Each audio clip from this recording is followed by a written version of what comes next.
이혼만 하면, 그 사람 하나만 내 인생에서 사라지면 나는 비로소 행복해질 줄 알았습니다. 40년을 이를 악물고 참아낸 끝에 내린 결정이었으니 그땐 정말 그렇게 믿었지요. 도장 하나만 찍으면 내 인생의 모든 그늘이 걷히고 늦었지만 이제라도 나만의 봄이 올 거라고요. 제 나이 올해 80입니다. 이렇게 다 늙은 할머니가 무슨 사랑 타령이냐 하시겠지만 오늘 들려드릴 이야기는 사랑 이야기가 아닙니다. 후회에 관한 이야기지요. 한 사람이 평생을 미워하다가 그 미움이 사실은 무엇이었는지 너무 늦게 깨달아 버린 그런 이야기입니다. 이혼 서류에 도장을 찍던 날, 저는 법원 계단을 내려오면서 속으로 웃었습니다. 드디어 자유다. 이제 누구 밥상 차릴 일도, 누구 눈치 볼 일도 없다. 그렇게 가벼운 마음으로 새 셋방으로 짐을 옮겼지요. 그런데 그 도장을 찍고 꼭 10달 뒤, 저는 제 두 발로 그 미워하던 사람을 다시 찾아갔습니다. 왜였을까요?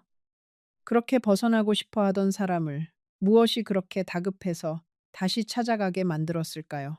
그리고 그 집 낡은 대문을 밀고 들어섰을 때 제 앞에 기다리고 있던 것은 제가 상상하던 그 어떤 장면도 아니었습니다. 그날 이후 제 인생은 완전히 달라졌습니다. 잠깐만요. 아직 가시면 안 돼요. 지금부터 지난 10개월 동안 제가 걸어온 길과 그 문을 열었을 때 저를 기다리고 있던 일들을 빠짐없이 자세히 말씀드리겠습니다. 혼자 있는 게 더 낫겠다고 생각해 본 적이 있으신가요? 댓글로 알려주세요. 여러분이 어떤 기분인지 정말 궁금하네요. 제가 그 사람 영호 씨를 처음 만난 건 21살 봄이었습니다. 중매로 만났지요. 그 시절엔 다 그랬으니까요. 두 번 만나고 어른들끼리 나를 잡았고 저는 그렇게 한 번도 제대로 좋아해 본 적 없는 남자의 아내가 되었습니다. 룹, 룹, 룹, 룹. 그 사람은 말수가 적었습니다. 무뚝뚝하다는 말로는 다 못할 만큼 속을 도무지 보여주지 않는 사람이었어요. 신혼 첫날 밤에 그 사람이 제게 한 말이 뭔지 아세요? 밥은 제때 차려라. 그게 다였습니다. 저는 그 한마디를 40년 동안 잊지 못했습니다. 사랑한다는 말은커녕 고맙다는 말 한마디 들어본 기억이 손에 꼽았으니까요. 그래도 저는 참았습니다. 그때 여자들은 다 그렇게 살았으니까요. 시부모 모시고 아이 낳아 키우고 새벽같이 일어나 아궁이에 불을 지피고 그 사람 양말 한 짝까지 손으로 빨았습니다.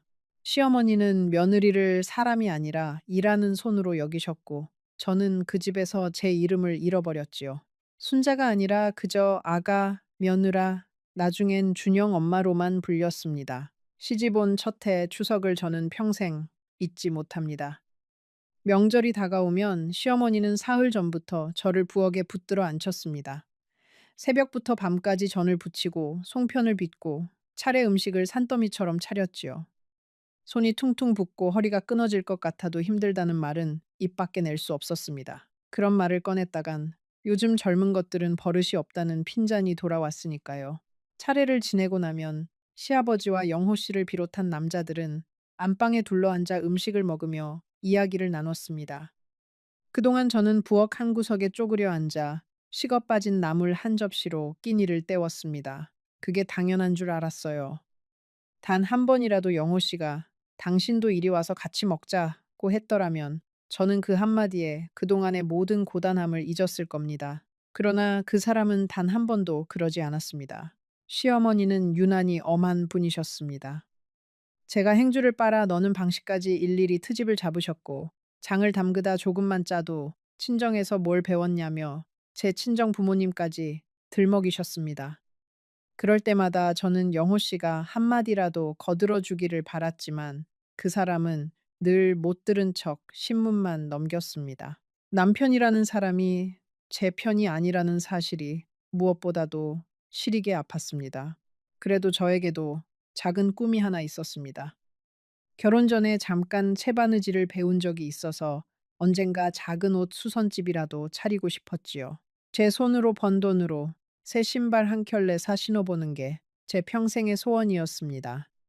큰맘 먹고 그 이야기를 꺼냈더니 영호 씨는 단칼에 잘랐습니다. 여자가 무슨 장사냐. 집안 살림이나 잘해. 그 한마디에 제 작은 꿈은 싹도 틔워보지 못하고 시들었습니다. 그 시절 제 유일한 숨구멍은 옆집 영자였습니다. 저와 비슷한 시기에 시집 온 영자는 빨래터에서 만나면 서로의 멍든 마음을 털어놓는 사이였지요. 순자야, 우리는 왜 이렇게 사는 걸까? 영자가 그렇게 물으면 저는 대답 대신 그저 함께 한숨을 쉬었습니다. 그때 우리는 참 어렸고 우리에게 다른 삶이 가능하다는 걸 아무도 가르쳐 주지 않았습니다.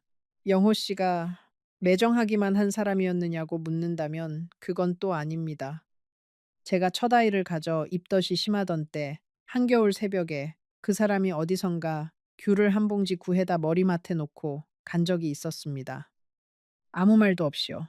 저는 그게 그 사람 마음인 줄도 모르고 말이라도 좀 다정하게 하지 하고 속으로 원망만 했습니다. 그때는 그 귤 한 봉지가 그 사람이 할 수 있는 최선의 사랑 표현이었다는 걸 정말 몰랐습니다. 세월은 그렇게 흘렀습니다. 시부모님 두 분을 차례로 모시고 보내드리는 동안 저는 한 번도 제 인생을 돌아볼 틈이 없었습니다. 새벽이면 일어나 연탄을 갈고 도시락을 싸고 빨래를 삶고 밤이면 떨어진 옷을 기웠습니다. 그렇게 하루하루를 버티다 보니 어느새 거울 속에는 주름진 중년의 여자가 서 있었습니다. 청춘이 언제 지나갔는지도 모른 채 말이지요. 영호 씨는 밖에서는 점잖은 사람이었습니다. 동네 사람들은 다 그 일을 성실하고 반듯한 사람이라 했지요. 그런데 집에 들어오면 입을 닫았습니다. 하루 종일 같이 있어도 열 마디를 안 했어요. 제가 무슨 말을 하면 쓸데없는 소리 한마디로 잘라버렸고 아이들 일도 다 제 몫이었습니다. 기쁜 일이 있어도 같이 웃어주지 않았고 제가 아파 누워 있어도 약 한 봉지 사다 주는 법이 없었습니다. 가장 서러웠던 건 둘째를 잃었을 때였습니다. 뱃속에서 7달을 키운 아이를 그렇게 보내고 저는 며칠을 식음을 전폐하고 울었습니다. 그때 그 사람은 제 등을 한번 쓸어주기는커녕 산 사람은 살아야지 그 말만 던지고 일하러 나갔습니다. 저는 그날 이 사람과는 마음을 나눌 수 없겠구나 하고 마음의 문을 닫았던 것 같습니다. 그 무렵 우리 살림은 늘 빠듯했습니다.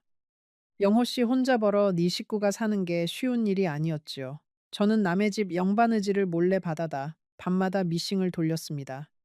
그 돈을 차곡차곡 모아 준영이 학원비를 대고 미경이 교복을 맞췄습니다. 영호 씨는 제가 그렇게 한다는 걸 알면서도 모르는 척 했습니다. 고맙다는 말도 미안하다는 말도 없었지요. 다만 월급날이면 봉투에서 제 몫이라며 얼마간을 따로 떼어 말없이 밥상 위에 올려놓곤 했습니다. 아이들은 아버지를 어려워했습니다. 준영이는 아버지 앞에서는 말 한마디 제대로 못했고 미경이는 아예 아버지를 피해 다녔습니다. 영호 씨는 자식들에게도 무뚝뚝하기는 매한가지였으니까요. 그런데 아이들이 잠든 깊은 밤이면 그 사람이 슬그머니 아이들 방에 들어가 이불을 다시 덮어주고 나오는 걸 저는 여러 번 보았습니다. 낮에는 그렇게 차가운 사람이 밤에는 그렇게 조심스러운 손길을 가진 사람이라는 걸 그때는 저만 알고 있었지요. 준영이가 고등학교에 들어가던 해 그 사람이 다니던 공장이 어려워져 한동안 일을 쉰 적이 있었습니다.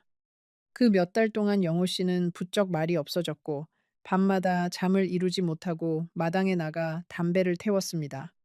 가장으로서 식구들을 못 먹여 살릴까 봐 그 무거운 짐을 혼자 지고 끙끙 앓았던 거지요. 그런데 저는 그때 그 사람의 등을 한 번도 다독여 주지 못했습니다.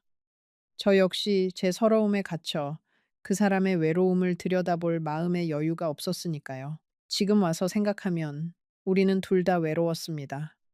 한 지붕 아래, 한 이불을 덮고 자면서도 각자의 외로움 속에 갇혀 서로에게 손을 내밀 줄을 몰랐습니다.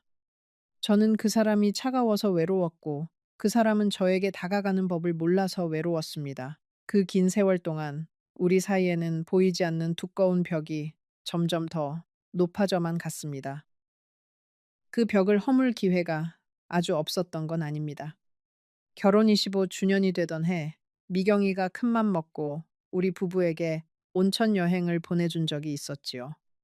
단둘이 떠난 그 여행에서 저는 내심 기대했습니다.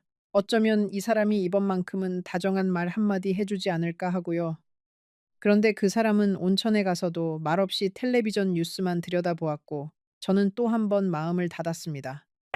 돌아오는 기차 안에서 저는 창밖만 바라보며 울었습니다. 지금 와서 그날을 떠올리면 그 사람도 그 침묵 속에서 무슨 말을 꺼내야 할지 몰라 헤매고 있었을지도 모릅니다. 40년을 함께 살았어도 저는 그 사람의 침묵을 읽어내지 못했고 그 사람은 제 마음을 풀어줄 말을 끝내 찾아내지 못했습니다. 그게 우리의 결혼이었습니다. 그렇게 세월이 흘러 준영이와 미경이가 자랐습니다. 아이들이 크는 재미로 저는 견뎠지요. 준영이가 대학에 붙던 날, 미경이가 시집 가던 날, 그 사람은 여전히 무덤덤했지만 저는 혼자라도 기뻤습니다. 아이들만큼은 나처럼 메마른 결혼을 하지 않기를 속으로 얼마나 빌었는지 모릅니다. 문제는 그 사람이 정년퇴직을 하고 난 다음이었습니다. 평생 일터에 매여 있던 사람이 하루 종일 집에 있으니 그 무뚝뚝함이 갈 곳을 잃고 온통 제게로 쏟아졌습니다. 아침, 점심, 저녁 세 끼를 꼬박 차려야 했고 국이 식었다, 반찬이 짜다, 간섭이 늘었습니다. 텔레비전 앞에 종일 앉아 리모컨만 쥐고 있으면서 제가 친구라도 만나러 나가려 하면 못마땅한 얼굴을 했지요. 그 무렵 저는 거울 속에 제 얼굴을 보다가 문득 그런 생각이 들었습니다. 나는 누구지? 나는 평생 무엇을 위해 산 거지? 남편을 위해, 자식을 위해, 시부모를 위해 살았는데 정작 순자라는 사람을 위해 산 날은 단 하루도 없었구나. 그 생각이 한번 들기 시작하니 멈출 수가 없었습니다. 친구들 중에 먼저 혼자가 된 이들이 덜어 있었습니다. 누구는 남편을 먼저 보내고 누구는 황혼 이혼을 했지요. 그런데 그 친구들이 어찌나 홀가분해 보이던지요. 여행도 다니고 노래 교실도 다니고 얼굴에 화색이 돌았습니다. 저는 그 모습이 그렇게 부러울 수가 없었습니다. 나도 저렇게 살 수 있지 않을까. 늦었지만 지금이라도 결심을 굳힌 건 어느 겨울 저녁이었습니다. 제가 감기 몸살로 끙끙 앓으며 누워 있는데 그 사람이 방문을 빼꼼 열더니 한다는 소리가 저녁은 안 차리냐였습니다. 저는 그 순간 40년 동안 쌓였던 무언가가 안에서 툭 하고 끊어지는 소리를 들었습니다. 아, 이 사람에게 나는 끝까지 밥상이었구나. 사람이 아니라. 다음 날 저는 자식들을 불러 앉혔습니다. 엄마, 아버지랑 이혼할란다. 준영이는 펄쩍 뛰었습니다. 엄마, 이 나이에 무슨 망신이에요. 남들이 뭐라 하겠어요. 며느리는 옆에서 입을 꾹 다물고 눈치만 봤고, 미경이는 그래도 제 손을 잡아주더군요. 엄마 하고 싶은 대로 해. 엄마도 이제 좀 행복해야지. 그 말 한마디에 저는 또 눈물이 났습니다. 영호 씨는 의외로 순순히 도장을 찍었습니다. 제가 이혼 이야기를 꺼냈을 때 그 사람은 한참을 말없이 천장만 바라보았습니다. 그러더니 짧게 한마디 했어요. 그래, 네 뜻대로 해라. 저는 그 말이 그 사람이 평생 제게 했던 무관심의 마지막 증거라고 생각했습니다. 끝까지 붙잡지도 않는구나. 끝까지 나를 이렇게 쉽게 놓아버리는구나 하고요. 지금 와서 생각하면 그 천장을 바라보던 긴 침묵 속에 무엇이 들어 있었는지 저는 그때 조금도 헤아리지 못했습니다. 사람은 자기가 보고 싶은 것만 보는 법이니까요. 이혼 도장을 찍기까지의 그 몇 주 동안 그 사람은 평소와 조금도 다르지 않은 듯 보였습니다. 그래서 저는 더 화가 났습니다. 마누라가 떠난다는데 어떻게 저렇게 태어날 수 있을까? 어떻게 한마디 만류의 말이 없을 수 있을까? 그런데 지금 와서 그때를 떠올리면 그 사람의 행동에는 작은 변화들이 분명히 있었습니다. 제가 짐을 정리하는 동안 그 사람은 평소보다 일찍 자리에 들었고 평소보다 늦게 일어났습니다. 새벽에 한번 눈이 떠져 보니 그 사람이 식탁에 앉아 어둠 속에서 가만히 제 짐보따리를 바라보고 있더군요. 그땐 그저 저 사람이 무슨 짐이 빠졌는지 따지려는 게로구나 싶어 다시 누웠습니다. 이혼하기 전날 밤 저는 그 집에서 마지막으로 밥상을 차렸습니다. 평생의 마지막 밥상이라 생각하니 손이 자꾸만 떨렸습니다. 그 사람이 좋아하던 청국장을 끓이고 갈치를 굽고 콩나물 무침을 무쳤습니다. 그날따라 그 사람은 평소보다 천천히 먹었습니다. 한 숟갈 한 숟갈을 오래오래 씹으며 가끔씩 젓가락을 멈추고 그릇을 한참 들여다 보았지요. 저는 그때 그 모습이 평생 먹던 맛이라 익숙해서 그러나 보다 정도로만 생각했습니다. 그 밥상이 그 사람에게 어떤 의미였는지를 그때는 짐작조차 하지 못했지요. 그날 밤 그 사람이 저에게 마지막으로 한 말은 잘 자라였습니다. 평소엔 인사 한마디 없이 등 돌리고 눕던 사람이 그날만은 그 한마디를 했습니다. 저는 그 한마디조차 내일 도장 찍으러 가야 하니 잠 푹 자라는 소리인가 하고 빗둘게 받아들였습니다. 사람이 한번 미움에 사로잡히면 상대의 어떤 호의도 그 미움의 색깔로 물들여 버리는 법이지요. 저는 그날 평생 그 사람이 처음이자 마지막으로 건넨 다정한 인사를 끝내 받아주지 못한 셈입니다. 이혼하고 처음 며칠은 정말 날아갈 것 같았습니다. 작은 새빵 하나를 얻어 짐을 풀고 늦잠도 자보고 밥은 대충 김치에 물 말아 먹어도 누가 뭐라는 사람이 없었습니다. 텔레비전 채널도 제 마음대로 돌리고 자고 싶을 때 자고 깨고 싶을 때 깼습니다. 이게 자유구나. 이게 사람 사는 거구나 싶었지요. 그런데 그 홀가분함은 오래가지 않았습니다. 한 보름쯤 지났을까요? 저녁이 되면 이상하게 마음이 텅 비었습니다. 평생 누군가의 저녁상을 차리던 손이 갈 곳을 잃으니 어쩔 줄을 몰랐습니다. 혼자 먹는 밥은 아무리 맛난 반찬을 차려도 모래알 같았습니다. 텔레비전 소리만 온 방을 가득 채우는데 그 소리가 어찌나 크게 들리던지요. 밤이 가장 견디기 힘들었습니다. 40년을 옆에 누군가의 숨소리를 들으며 잤는데 그 숨소리가 사라지니 방이 무덤처럼 고요했습니다. 미워하던 사람의 숨소리마저 그리울 줄은 저도 정말 몰랐습니다. 그 사람의 코 고는 소리가 그렇게 듣기 싫었는데 이제는 그 소리가 없어서 잠이 오질 않았습니다. 자식들에게 기대 보려고도 했습니다. 준영이네 집에 며칠가 있었지요. 손주들 보는 재미라도 있을까 해서요. 그런데 며느리의 얼굴이 날이 갈수록 굳어갔습니다. 처음 하루 이틀은 어머니 편히 계세요 하더니 사흘째 되는 날부터는 제가 부엌에 들어가면 슬그머니 자리를 피하고 제가 손주에게 옛날 이야기라도 해줄라 치면 어머니 애 교육에 안 좋아요 하며 말을 잘랐습니다. 하루는 밤에 화장실에 가려고 일어났다가 부엌에서 두 사람이 나누는 소리를 듣고 말았습니다.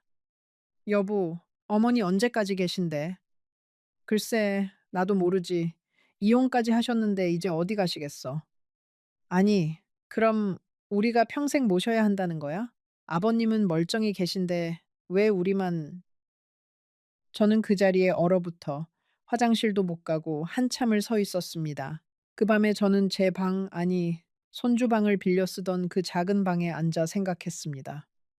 나는 자유를 찾아 나왔는데 어쩌다 이렇게 천덕꾸러기가 되었을까? 평생 누구의 짐도 되지 않으려고 그렇게 손이 부르트도록 일했는데 이제 와서 자식의 짐이 되어버렸구나.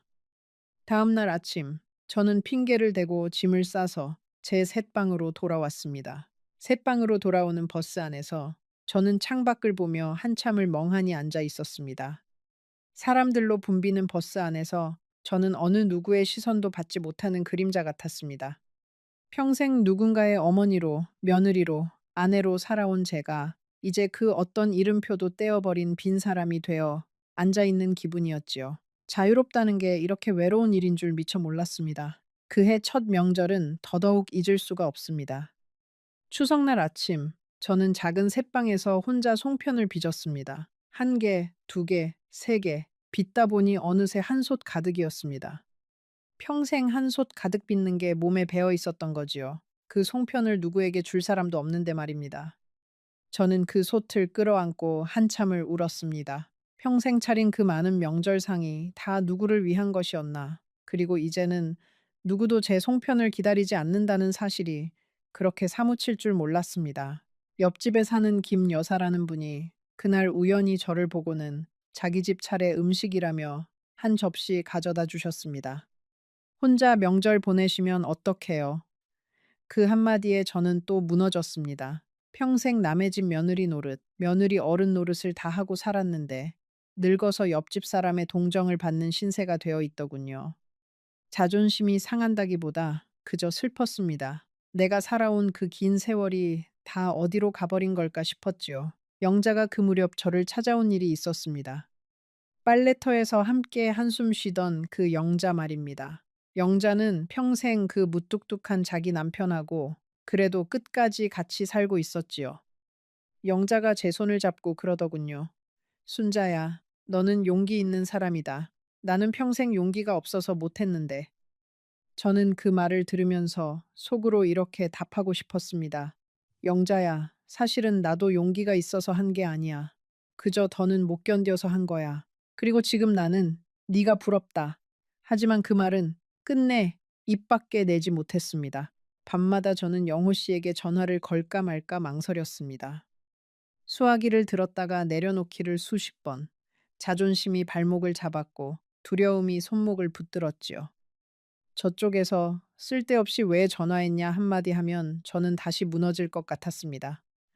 그 무뚝뚝한 한마디를 견딜 자신이 없었어요. 그렇게 수화기를 든 채 한참을 서 있다가 결국 다시 내려놓곤 했습니다. 한 번은 시장에 갔다가 그 사람이 평생 좋아하던 청국장 재료를 보고 멈춰 섰습니다. 저도 모르게 손이 갔지요. 두 봉지를 사들고 새방에 돌아와 평생 끓이던 손길로 청국장을 끓였습니다. 보글보글 끓는 그 냄새가 좁은 방을 가득 채우는데 갑자기 가슴이 미어졌습니다. 이 청국장을 누구에게 떠다 주나. 저는 그 청국장을 그릇에 떠다 식탁 위에 두 그릇을 놓았습니다. 한 그릇은 제 앞에, 한 그릇은 빈 의자 앞에. 그러고는 한 숟갈도 뜨지 못한 채 그 빈 그릇을 마주보고 있었습니다. 겨울이 다가오면서 저는 작은 일들에 더 자주 무너졌습니다. 보일러가 고장나도 누구한테 전화해야 할지 막막했고, 형광등 하나 갈아 끼우는 것도 사다리에 올라가다 다리가 후들거렸습니다. 평생 그런 일은 그 사람이 말없이 해주던 일이었지요. 저는 그 사람의 그 손길이 얼마나 큰 것이었는지를 그 손길이 사라지고 나서야 비로소 알게 되었습니다. 사람은 곁에 있을 때는 늘 모자라 보이지만 떠나고 나서야 그 사람이 채워주던 자리가 얼마나 컸는지 깨닫는 법인 것 같습니다. 미경이는 사정이 더 딱했습니다. 그 애는 시집살이가 호된 데다 남편 사업까지 기울어 제 한몸 건사하기도 벅찼지요. 그런 딸에게 차마 외롭다는 말을, 힘들다는 말을 할 수가 없었습니다. 전화를 걸어도 엄마, 나 지금 바빠. 이따 할게. 하면 그 이따는 좀처럼 오지 않았습니다. 저는 수화기를 내려놓고 한참을 멍하니 앉아 있곤 했습니다. 그렇게 봄이 가고 여름이 갔습니다. 저는 혼자였습니다. 자유로웠지만 그 자유는 제가 꿈꾸던 자유가 아니었습니다. 노래교실에 한번 나가봤지만 짝지어 다니는 사람들 틈에서 저는 자꾸만 겉돌았습니다. 친구들과 어울려도 집에 돌아오는 길은 늘 혼자였고 그 길이 그렇게 멀게 느껴질 수가 없었습니다. 가을이 오자 몸이 자주 아팠습니다. 혈압약을 타러 가는 길도 혼자, 병원 대기실에 앉아 제 이름이 불리기를 기다리는 것도 혼자였습니다. 다른 노인들은 다 자식이나 배우자가 곁에 앉아 있는데 저만 빈 의자 옆에 덩그러니 앉아 있었습니다. 그날 저는 약봉지를 손에 쥐고 버스 정류장에서 한참을 울었습니다. 지나가는 사람들이 볼까봐 손수건으로 입을 막고요. 병원에서 돌아오는 길에 저는 옛날 우리 집 근처를 일부러 한 바퀴 돌았습니다. 멀리서 그 골목 입구만 잠깐 보고 가려고 했는데 발이 자꾸 그쪽으로 향했습니다. 그래도 차마 대문 앞까지는 가지 못하고 골목 어귀에 서서 한참을 그 집 지붕만 바라보았습니다. 지붕 위에 푸른 이끼가 그새 덮여 있더군요. 그 사람이 평생 봄, 가을이면 사다리를 타고 올라가 지붕을 손보던 모습이 떠올랐습니다. 이제 저 지붕을 누가 손보고 있을까? 그런 생각이 들었습니다. 그 길에서 우연히 옛 이웃 한 분을 만났습니다. 준영 엄마, 오랜만이에요. 그래, 잘 지내요? 하시는데 저는 차마 이혼했어요. 라는 말을 꺼내지 못했습니다. 그분도 그저 어색하게 웃기만 하셨지요. 다 알고 있다는 눈치였습니다. 동네 소문이 어떤지 굳이 묻지 않아도 알 것 같았습니다. 그 집 마누라가 늙음하게 영감 버리고 나갔다더라. 그런 말이 등 뒤로 따라붙고 있다는 걸 저도 모르지 않았습니다. 그렇다고 후회한다는 말은 아닙니다. 그 집에서의 40년은 분명히 제가 견딜 만한 삶이 아니었습니다. 다시 그 시절로 돌아간다면 저는 또 그 집을 나왔을지도 모릅니다. 다만 나오는 방식이 달랐어야 했다는 생각이 들었습니다. 그렇게 미움만 쌓아두고 도망치듯 나오는 게 아니라 한 번쯤은 그 사람과 정면으로 마주 앉아 그동안 못한 말을 다 해보고 나왔어야 했다고요. 그랬다면 적어도 지금처럼 가슴 한가운데 큰 구멍이 뚫린 채 살지는 않았을 텐데 말입니다. 저는 그 무렵 잠을 거의 못 잤습니다. 새벽 2시, 3시면 어김없이 눈이 떠졌고 그러면 다시는 잠들지 못한 채 천장만 바라보았습니다. 늙어가는 사람의 새벽이라는 게 그렇게 길고 무서운 줄 그때 처음 알았지요. 그 긴 새벽마다 저는 자꾸만 옛날 일들을 떠올렸습니다. 좋은 일은 떠올리지 않으려 해도 떠올랐고 미운 일은 잊으려 해도 잊히지 않았습니다. 준영이가 한번 다녀간 적이 있습니다. 며느리 없이 혼자 왔더군요. 손에 약봉지와 죽 한 그릇을 들고요. 엄마, 며칠 와 계실래요? 처가 친정 가서 며칠 비웠어요. 그 말이 어찌나 미안하고 또 고맙던지요. 며느리 없을 때 와 있으라는 그 배려가 한편으로는 며느리 눈치를 봐야 하는 아들의 처지가 안쓰러워 가슴이 시렸습니다. 저는 고개를 저었습니다. 엄마 괜찮다. 너희 부부 사이만 좋으면 됐다. 그렇게 말하고 돌려보냈습니다. 그날 밤 저는 또 잠들지 못했습니다. 준영이가 돌아간 뒤 며칠이 지났을 때 저는 우연히 옷장 깊숙한 곳에서 영호 씨의 손수건 한 장을 발견했습니다. 이혼하고 짐을 옮길 때 어쩌다 섞여 들어온 것이었지요. 누렇게 변색된 그 손수건을 손에 쥐자 그 사람의 냄새가 희미하게 났습니다. 담배 냄새와 빨래비누 냄새가 섞인 그 익숙한 냄새. 저는 그 손수건을 끌어안고 또 한참을 울었습니다. 사람이 얼마나 외로워지면 미워하던 사람의 손수건 한 장으로 위로를 받으려 들겠습니까? 이상한 일이었습니다. 그렇게 외로워질수록 자꾸만 영호 씨가 떠올랐습니다. 미운 기억이 아니라 사소한 것들이요. 제가 김치를 담그면 가장 먼저 손가락으로 집어 먹어보던 모습, 비 오는 날 우산도 없이 나간 저를 정류장까지 마중 나와 말없이 우산만 내밀던 모습, 제가 아끼던 화분이 시들면 슬그머니 물을 주던 그 무뚝뚝한 손길, 그런 것들이 하나둘 떠오르기 시작했습니다. 내가 그 사람을 정말 미워하기만 했던가? 아니면 미움이라는 이름으로 사실은 그저 기대고 싶었던 마음을 가려둔 것은 아니었을까? 그런 생각이 들 때마다 저는 고개를 세차게 저었습니다. 아니야, 그 사람은 나를 사람 취급도 안 했어. 잘 헤어진 거야. 그렇게 스스로를 다독였지요. 그런데 마음이라는 게 참 우습습니다. 머리로 아무리 아니라고 해도 몸이 자꾸 그쪽으로 기울었습니다. 길을 가다 그 사람과 비슷한 뒷모습만 봐도 가슴이 철렁했고 그이가 좋아하던 청국장 냄새만 맡아도 코끝이 시큰했습니다. 저는 제가 무너지고 있다는 걸 인정하고 싶지 않았습니다. 밤마다 옛날 살림집의 풍경이 자꾸 떠올랐습니다. 그 사람이 신문을 보던 자리, 제가 빨래를 개던 마루, 명절이면 아이들이 뛰어다니던 마당. 그 풍경 속에는 늘 그 사람의 그 등 돌린 모습이 있었습니다. 미울 땐 그 등이 그렇게 야속했는데 외로워지고 보니 그 등마저도 그리워졌습니다. 그 등이 있었기에 우리 집이 집답게 보였다는 사실을 그 등이 사라지고 나서야 비로소 깨달았지요. 옛 사진첩을 한번 꺼내본 일이 있었습니다. 사진 한 장 한 장을 넘기면서 저는 한 가지 사실을 발견하고 말았지요.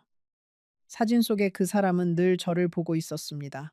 가족이 함께 찍은 사진에서도 그 사람은 카메라가 아니라 제 쪽을 보고 있었습니다.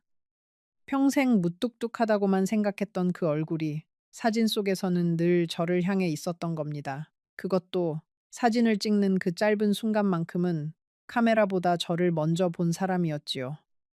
저는 그날 그 사진첩을 무릎 위에 올려놓고 한참을 멍하니 앉아 있었습니다. 가을이 깊어가던 어느 날 동네 노인정에서 단풍 구경을 간 적이 있었습니다. 다들 배우자와 함께 짝지어 가시는 분들이 많았는데 저만 혼자 버스 끝자리에 앉아 있었습니다.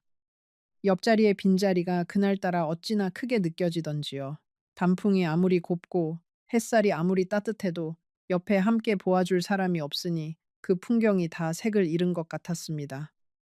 그날 저는 단풍을 보지 않고 사람들 사이에 빈 의자만 자꾸 바라보고 왔습니다. 집에 돌아온 그 밤, 저는 잠을 자다 식은땀에 흠뻑 젖어 깨어났습니다.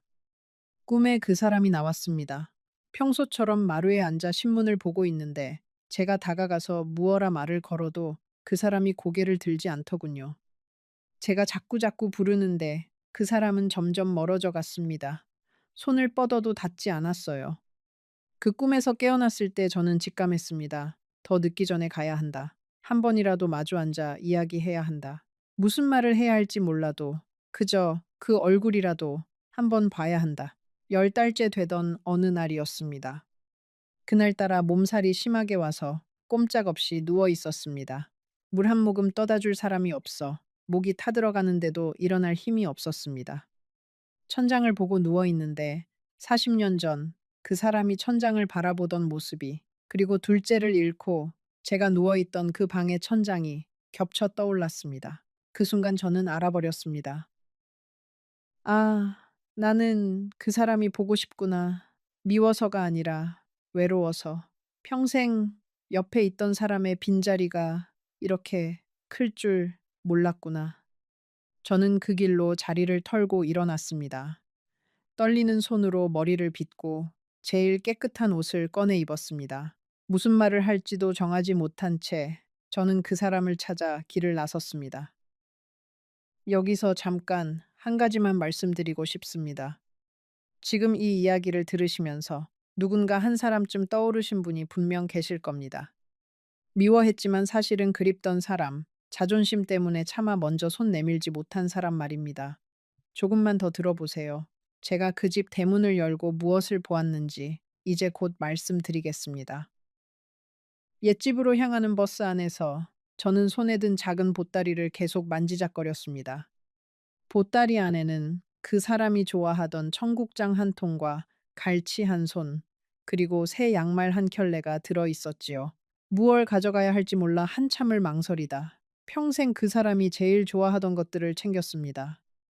마치 잠깐 친정에 갔다 돌아오는 새댁처럼요. 정말 우스운 일이지요. 40년을 살고 이혼까지 한 마누라가 친정 다녀온 새댁 흉내를 내고 있었으니까요. 버스 안에는 사람이 많지 않았습니다. 창밖으로 익숙한 거리들이 하나둘 지나갔습니다. 그 사람과 함께 다니던 시장, 우리 아이들이 다니던 학교, 명절이면 함께 갔던 작은 떡집. 그 모든 풍경이 저를 향해 묻고 있는 것 같았습니다. 왜 이제야 오는 거니? 왜 그때는 그렇게 미워했니? 왜 그렇게 멀리 갔다가 이제야 돌아오는 거니? 저는 그 물음들에 답할 자신이 없었습니다. 버스에서 내려 골목 입구에 섰을 때 저는 한참을 그 자리에 서 있었습니다. 다리가 떨어지지 않더군요. 한 발만 내디디면 그 사람을 만날 수 있는데 그 한 발이 어찌나 무겁던지요. 무어라 첫인사를 건넬지, 그 사람이 어떤 표정으로 저를 맞을지, 혹시 문을 안 열어주면 어떻게 할지 별별 생각이 다 들었습니다. 그래도 발길을 돌릴 수는 없었습니다. 여기까지 와서 그냥 돌아간다면 평생 후회할 것 같았으니까요. 골목으로 들어서면서 보니 동네는 그새 많이 변해 있었습니다. 낯익은 집들 사이로 새 건물이 들어섰고 우리 옆집이던 영자네 집은 헐리고 다세대 주택이 올라가 있었습니다. 그래도 우리 집은 그대로였습니다. 낡은 대문도, 빛바랜 우편함도, 마당 한쪽에 서 있던 감나무도 그 자리에 그대로 있더군요. 다만 그 모든 것이 40년 전보다 훨씬 늙어 있었습니다. 마치 저처럼요. 옛집은 그대로였습니다. 40년을 산 그 집, 제가 시집와 처음 발을 들였던 그 마당, 대문 앞에 서니 다리가 후들거렸습니다. 무슨 낯으로 그 사람을 보나, 이제 와서 무슨 말을 하나, 외로워서 돌아왔다고 하면 그 사람이 또 그 무뚝뚝한 얼굴로 쓸데없는 소리 할 텐데. 그래도 저는 용기를 냈습니다. 떨리는 손으로 대문을 밀었습니다. 그런데 대문이 스르르 열렸습니다. 잠겨 있지 않았어요. 마당에 들어서는데 무언가 이상했습니다. 늘 정갈하던 마당에 낙엽이 수북이 쌓여 있었고 제가 가꾸던 화단은 잡초로 뒤덮여 있었습니다. 마루에는 먼지가 하얗게 앉아 있었고 집안에서는 아무 기척도 들리지 않았습니다. 영호 씨, 제 목소리가 빈 마당에 메아리처럼 울렸습니다. 대답이 없었습니다. 가슴이 쿵 내려앉았습니다. 방문을 열어보니 그 사람의 물건은 그대로인데 사람만 없었습니다. 그때 옆집 살던 김씨 아주머니가 담 너머로 저를 보더니 깜짝 놀란 얼굴로 달려 나왔습니다. 아이고, 준영 엄마, 이제 오면 어떡해. 그 한마디에 저는 모든 것을 직감했습니다. 다리에 힘이 풀려 그 자리에 주저앉을 뻔했지요. 김씨 아주머니가 제 손을 붙들고 천천히 이야기를 들려주었습니다. 그 사람은 제가 떠나고 얼마 지나지 않아 자리에 눕기 시작했다고 했습니다. 저는 몰랐습니다. 그 사람이 이미 오래전부터 큰 병을 앓고 있었다는 것을요.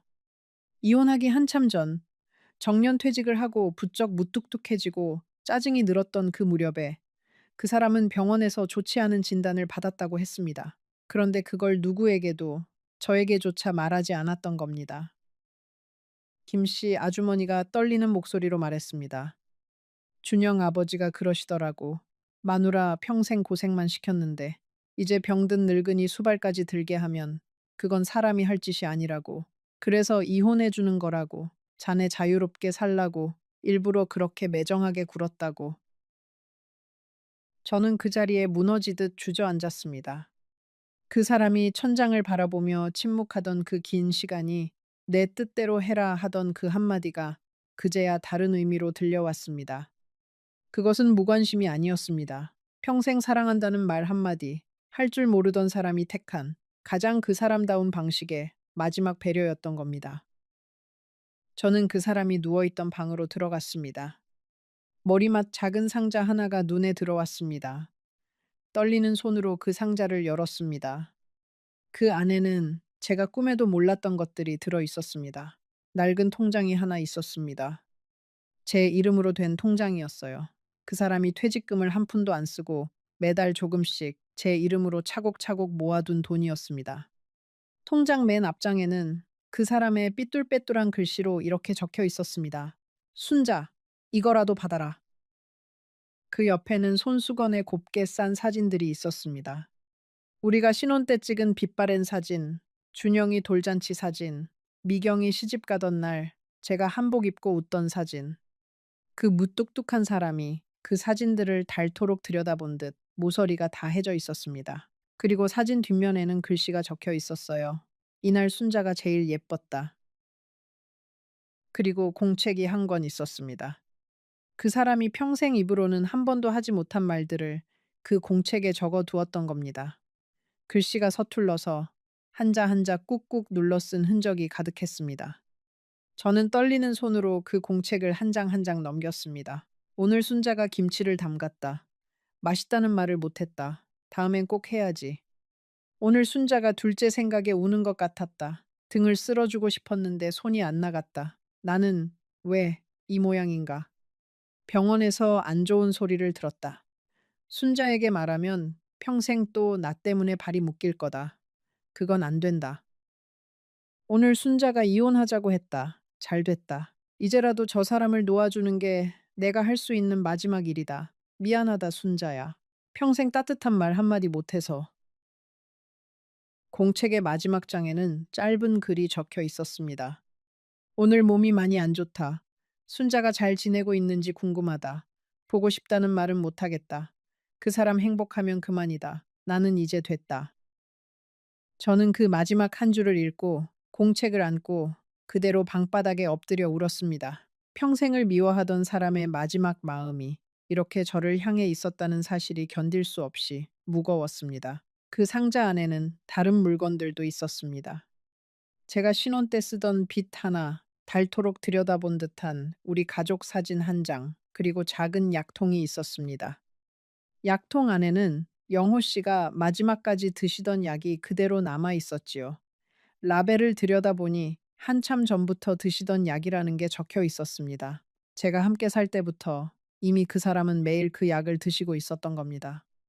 그런데 저는 한 번도 몰랐습니다. 그 사람이 화장실에서 혼자 약을 삼키는 모습을 제가 어떻게 한 번도 보지 못했을까요? 아니, 어쩌면 보고도 그저 영양제려니 하고 넘긴 게 아니었을까요? 그때 마당에서 인기척이 났습니다. 준영이었습니다. 김씨 아주머니의 연락을 받고 단걸음에 달려온 모양이었습니다. 준영이는 방에 들어서더니 저를 보고 한참을 말없이 서 있었습니다. 그 애의 눈도 빨갰습니다. 엄마, 그 한마디를 하고 준영이는 무릎을 꿇고 제 옆에 앉았습니다. 엄마, 사실은 제가 알고 있었어요. 준영이가 떨리는 목소리로 말했습니다. 아버지가 저한테 몇 번을 당부하셨어요. 엄마한테 절대 말하지 말라고. 엄마는 평생 우리 다 돌보느라 자기 인생 한 번을 못 살았는데 늙어서까지 자기 병수발로 발목 끼게 할 수는 없다고. 그게 자기가 엄마한테 줄 수 있는 마지막 선물이라고 그러셨어요. 저는 무릎 꿇은 아들의 손을 붙들고 그 자리에서 무너졌습니다. 그럼 너는 왜 엄마한테 안 알려줬니? 한 번이라도 말해줬어야지. 준영이는 고개를 떨구었습니다. 아버지가 저한테 그러셨어요. 준영아, 네 엄마한테 알리는 순간 너는 내 아들이 아니다. 그렇게 못을 박으셨어요. 저도 미치겠더라고요. 그래도 아버지 뜻을 따라야 한다고 어느 게 맞는지 저도 몰랐어요. 죄송해요, 엄마. 저는 아들을 탓할 수도, 그 사람을 탓할 수도, 저 자신을 탓할 수도 없었습니다. 우리는 모두 각자의 자리에서 서툴렀고 각자의 방식으로 서로를 사랑한다고 믿었습니다. 그런데 그 서투른 사랑들이 한자리에 모이지 못하고 각자 다른 방향으로 흘러가 버린 겁니다. 그 결과 가장 사랑했을지도 모를 사람을 가장 외롭게 보내드린 셈이 되었지요. 준영이가 그러더군요. 아버지는 마지막에 엄마 자랑을 많이 하셨어요. 평생 순자 손에 부족함 없이 살았다고. 자기는 표현을 못했지만 마누라 손맛이 세상에서 제일이라고 그러면서 자꾸 부엌 쪽을 바라보셨어요. 그 자리에 엄마가 서 있는 것처럼요. 저는 그 말을 들으며 평생 한 번도 그 사람 입에서 듣지 못했던 그 칭찬들을 뒤늦게 아들의 입을 통해 듣고 있었습니다. 너무 늦은 칭찬이었습니다. 준영이가 그 사람의 옷장을 열어 보였습니다. 거기에는 제가 살 때 그대로의 옷들이 정갈하게 걸려 있었습니다. 옷장 한 칸에는 제 옷도 그대로 걸려 있더군요. 제가 두고 간 옷 몇 벌을 그 사람이 한 번도 치우지 않고 그대로 두었던 겁니다. 마치 제가 잠깐 어디 다녀올 사람인 것처럼 말이지요. 그 옷걸이 옆에는 새 옷 한 벌이 비닐도 뜯지 않은 채 걸려 있었습니다. 제 치수의 한복이었습니다. 준영이가 말하길 그 사람이 작년 제 환갑이 가까웠을 때 미리 사다 둔 거라고 했습니다. 혹시 마음이 풀려서 돌아오면 환갑상 차려 드리려고 그러셨대요. 저는 그 한복을 끌어안고 또 무너졌습니다. 차마 입어볼 용기가 나지 않았습니다. 준영이가 옆방에서 작은 상자 하나를 더 가지고 나왔습니다. 엄마, 이것도 한번 보세요. 아버지 책상 서랍 깊숙한 곳에 있었어요. 그 상자 안에는 봉투가 여러 장 들어 있었습니다. 봉투마다 날짜가 적혀 있었고 그 안에는 짧은 편지가 한 장씩 들어 있었습니다. 이혼한 다음 달부터 그 사람은 한 달에 한 통씩 저에게 편지를 쓰고 있었던 겁니다. 붙이지도 못한 편지를요. 첫 번째 편지에는 이렇게 적혀 있었습니다. 순자, 잘 지내는지, 새방은 따뜻한지, 보일러 잘 돌아가는지, 새 동네 사람들은 다정한지, 묻고 싶은 게 너무 많은데, 물을 자격이 없다. 그저 잘 지내라. 두 번째 편지에는 오늘 비가 많이 왔다. 너는 우산 잘 챙겨 다니는지, 평소 우산을 잘 잃어버리는데, 이제는 챙겨줄 사람이 없으니 어떻게 다니는지. 세 번째 편지에는 오늘이 우리 결혼 기념일이다. 42년이다. 너는 한 번도 기억해주지 않았다고 나를 원망했지. 사실은 내가 매년 마음속으로는 기억했다. 그저 말로 못했을 뿐이다. 저는 그 편지들을 한 장 한 장 넘기면서 40년 동안 알지 못했던 한 사람의 마음을 너무 늦게 만나고 있었습니다. 그 마음들이 봉투 속에 갇혀 끝내 저에게 닿지 못한 채 그 사람의 책상 서랍에 잠들어 있었던 겁니다.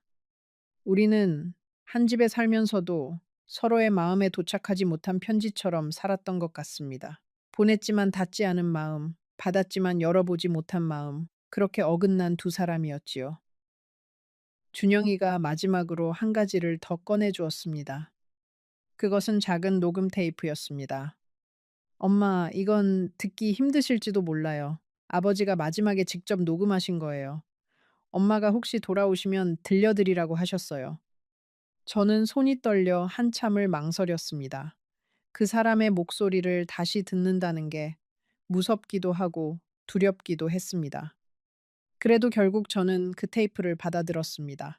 집에 돌아와 떨리는 손으로 그 테이프를 작은 카세트에 넣고 재생 버튼을 눌렀을 때 그 사람의 거칠고 쉰 목소리가 흘러나왔습니다. 순자야, 듣고 있느냐? 나는 말이 서툰 사람이다.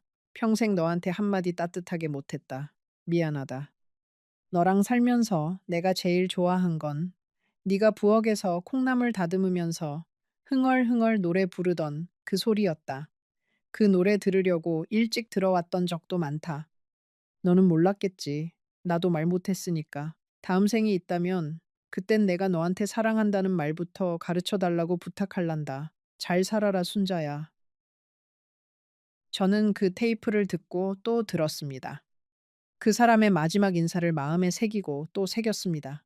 40년 만에 처음 듣는 그 사람의 마음이었습니다. 너무 늦게 도착했지만 그래도 도착하기는 했지요. 저는 그 공책을 끌어안고 빈 방에서 목 놓아 울었습니다. 40년을 미워했던 사람이 사실은 40년을 서툴게 사랑하고 있었던 겁니다. 표현할 줄 몰라서 배운 적이 없어서 그저 마음을 가슴 깊은 곳에 묻어두고 무뚝뚝한 얼굴 뒤에 숨겼던 거지요. 그리고 저는 그 서툰 사랑을 끝내 읽어내지 못한 채 평생 그 사람을 원망만 했던 겁니다. 여기서 저는 한 가지를 분명히 말씀드리고 싶습니다. 그 사람이 좋은 남편이었느냐고 묻는다면 저는 그렇다고 대답하지 못합니다. 사랑한다면 말로도 했어야 했고 아플 때 손도 잡아줬어야 했습니다. 그 사람의 침묵은 저를 40년 동안 외롭게 만들었고 그 외로움은 핑계가 아니라 진짜였습니다. 그러니 이 이야기는 그 사람이 옳았다는 이야기가 아닙니다. 우리 둘 다 서툴렀다는 이야기지요. 그 사람은 사랑을 표현할 줄 몰랐고 저는 사랑을 읽어낼 여유가 없었습니다.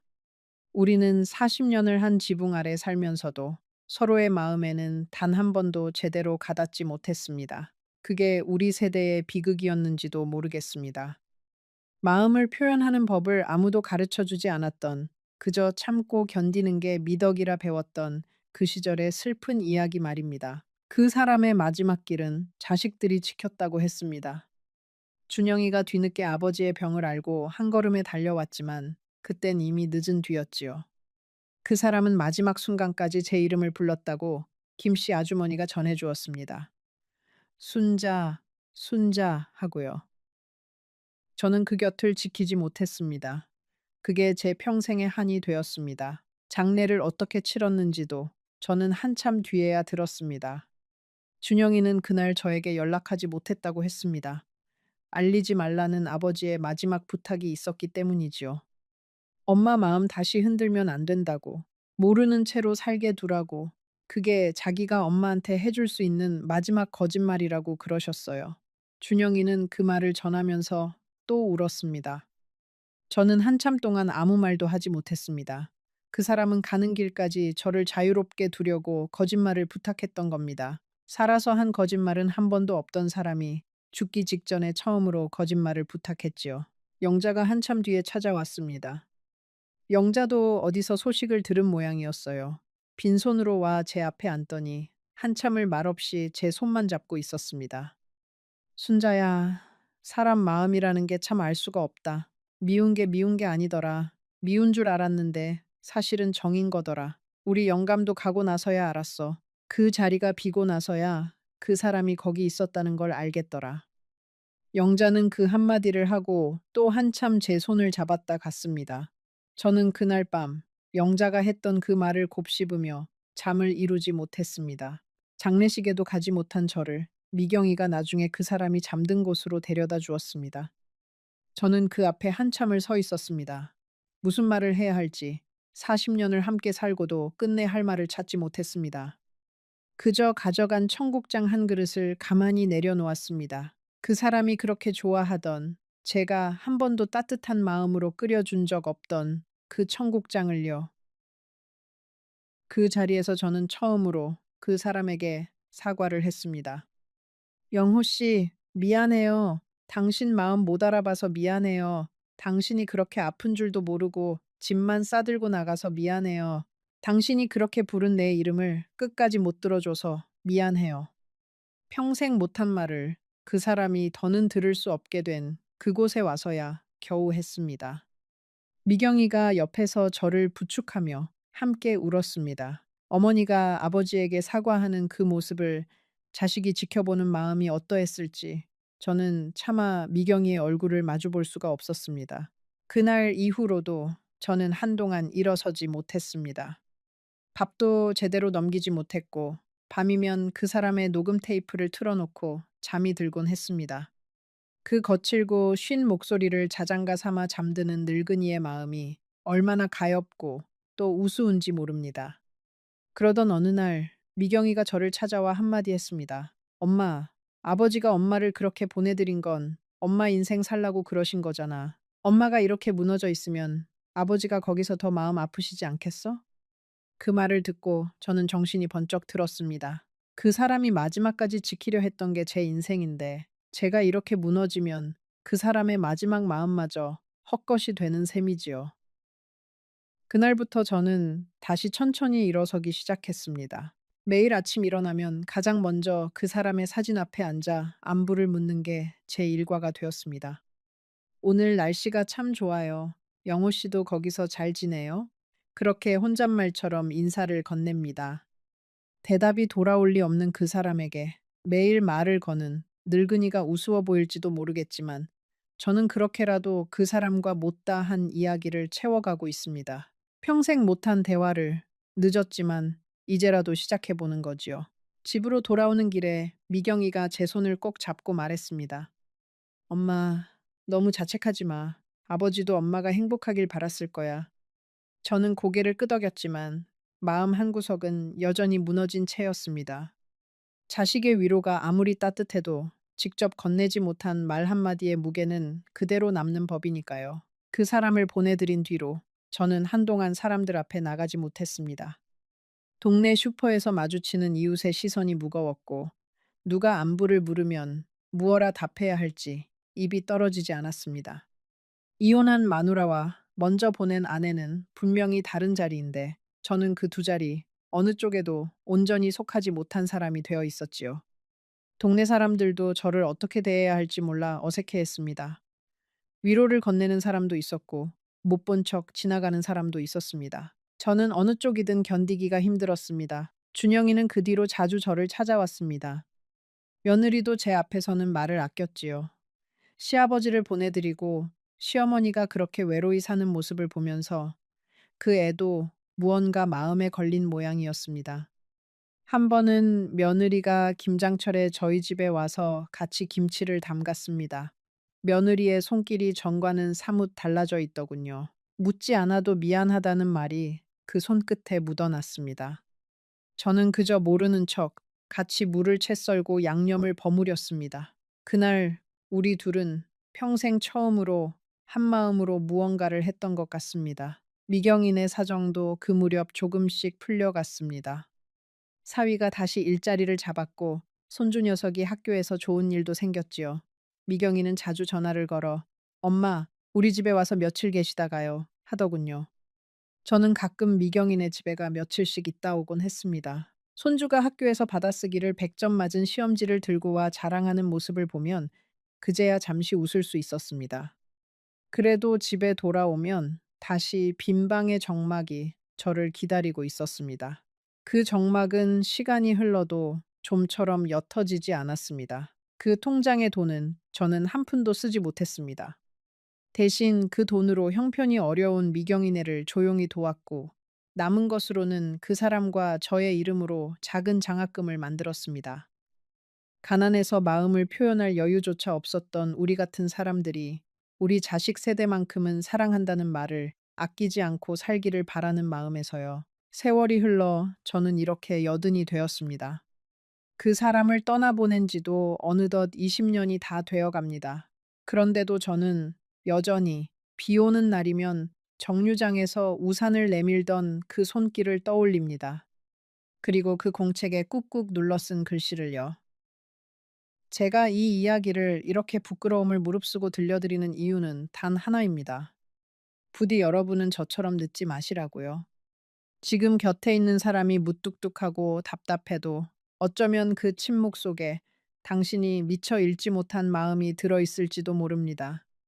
그리고 당신이 누군가에게 하고 싶은 말이 있다면 미루지 마세요. 사랑한다는 말도, 미안하다는 말도, 고맙다는 말도 오늘 하세요. 그 말을 건넬 수 있는 시간은 우리가 생각하는 것보다 훨씬 짧으니까요. 표현하지 못한 사랑은 사랑이 아니라 후회로 남습니다. 저는 그 후회를 20년째 안고 살고 있습니다. 부디 여러분의 마음에는 후회 대신 따뜻한 말 한마디가 남기를 바랍니다. 오늘 이 이야기가 당신의 마음을 조금이라도 흔들었다면 지금 화면에 보이는 영상을 꼭 이어서 보세요. 그 이야기는 제가 오늘 들려드린 것보다 더 깊고 더 가슴 시린 한 사람의 사연입니다. 끝까지 보고 나면 당신은 분명 오늘 밤 누군가에게 전화를 걸고 싶어질 겁니다. 그러니 그 영상을 지금 바로 만나보세요. 여러분, 저는 올해 80이 된 순자라고 합니다. 오늘 제가 들려드릴 이야기는 제가 살아오면서 가장 오래 망설였던 결정에 관한 이야기예요. 45해 동안 한 남자의 아내로, 두 아이의 어미로, 그리고 한 집안의 며느리로 살아온 제가 어느 겨울 아침에 작은 가방 하나만 들고 그 집 대문을 나섰던 그날의 이야기입니다. 제사를 좀 줄이자고 말했을 뿐이었어요. 1년에 11번, 시어른들 기일에, 명절에, 또 그 위 어르신들 기일까지. 제 손목은 이미 오래전부터 밤마다 시큰거렸고 무릎은 계단 하나 오를 때마다 시린데 그날 저는 그저 사람답게 한번 말해본 것뿐이었어요. 그런데 남편은 숟가락을 내려놓더니 저를 똑바로 쳐다보지도 않고 이렇게 말하더군요. 그게 그렇게 싫으면 당신이 이 집에서 나가. 그 한마디가 어떻게 사람을 무너뜨릴 수 있는지 그 자리에 앉아보지 않은 사람은 모를 거예요. 45해를 함께 산 사람이 45해 동안 제가 차려 올린 밥상의 무게를 단 한 번도 들어본 적 없는 그 사람이 너무도 가볍게 그 말을 뱉었습니다. 마치 제가 그 집의 손님이었던 것처럼요. 마치 제가 그 집의 식구가 아니었던 것처럼요. 저는 그날 밤 잠을 자지 못했어요. 천장을 보면서 45해 동안 제가 어떤 사람으로 살아왔는지를 처음부터 끝까지 다 돌려봤습니다. 그리고 새벽 5시쯤 부엌에 내려가서 가방 하나를 꺼냈어요. 큰 가방도 아니었어요. 손주가 어렸을 때 쓰던 바퀴 달린 작은 가방 하나. 잠시 후 그 여행 가방에 무엇을 넣었고 그 집 문을 나서며 무엇을 뒤로 남겼는지 말씀드리겠습니다. 하지만 그 전에 여러분께 한 가지 여쭤보고 싶습니다. 여러분 중 평생 가족처럼 여겼던 사람에게서 가라하는 말을 들어본 적이 있는 분이 계신가요? 그 순간에 대한 이야기를 댓글로 남겨주세요. 왜냐하면 이 이야기를 끝까지 들려드릴 테니까요. 가방에는 옷 3벌, 통장 하나, 그리고 친정 어머니가 시집올 때 주신 은비녀 하나를 넣었습니다. 그게 전부였어요. 45해를 살았는데 제가 정말로 제 것이라고 부를 수 있는 게 그것뿐이더라고요. 살림살이는 다 그 집 것이었고 가구도 다 그 집 것이었고 심지어 제가 입던 한복까지도 시어머니가 물려주신 거였습니다. 옷장 앞에 한참을 서 있었어요. 어떤 옷을 가져갈까 고민하다가 결국 가장 평범한 옷 3벌만 골랐습니다. 한복은 한 벌도 안 가져갔어요. 한복은 제 옷이 아니라 그 집의 옷이었으니까요.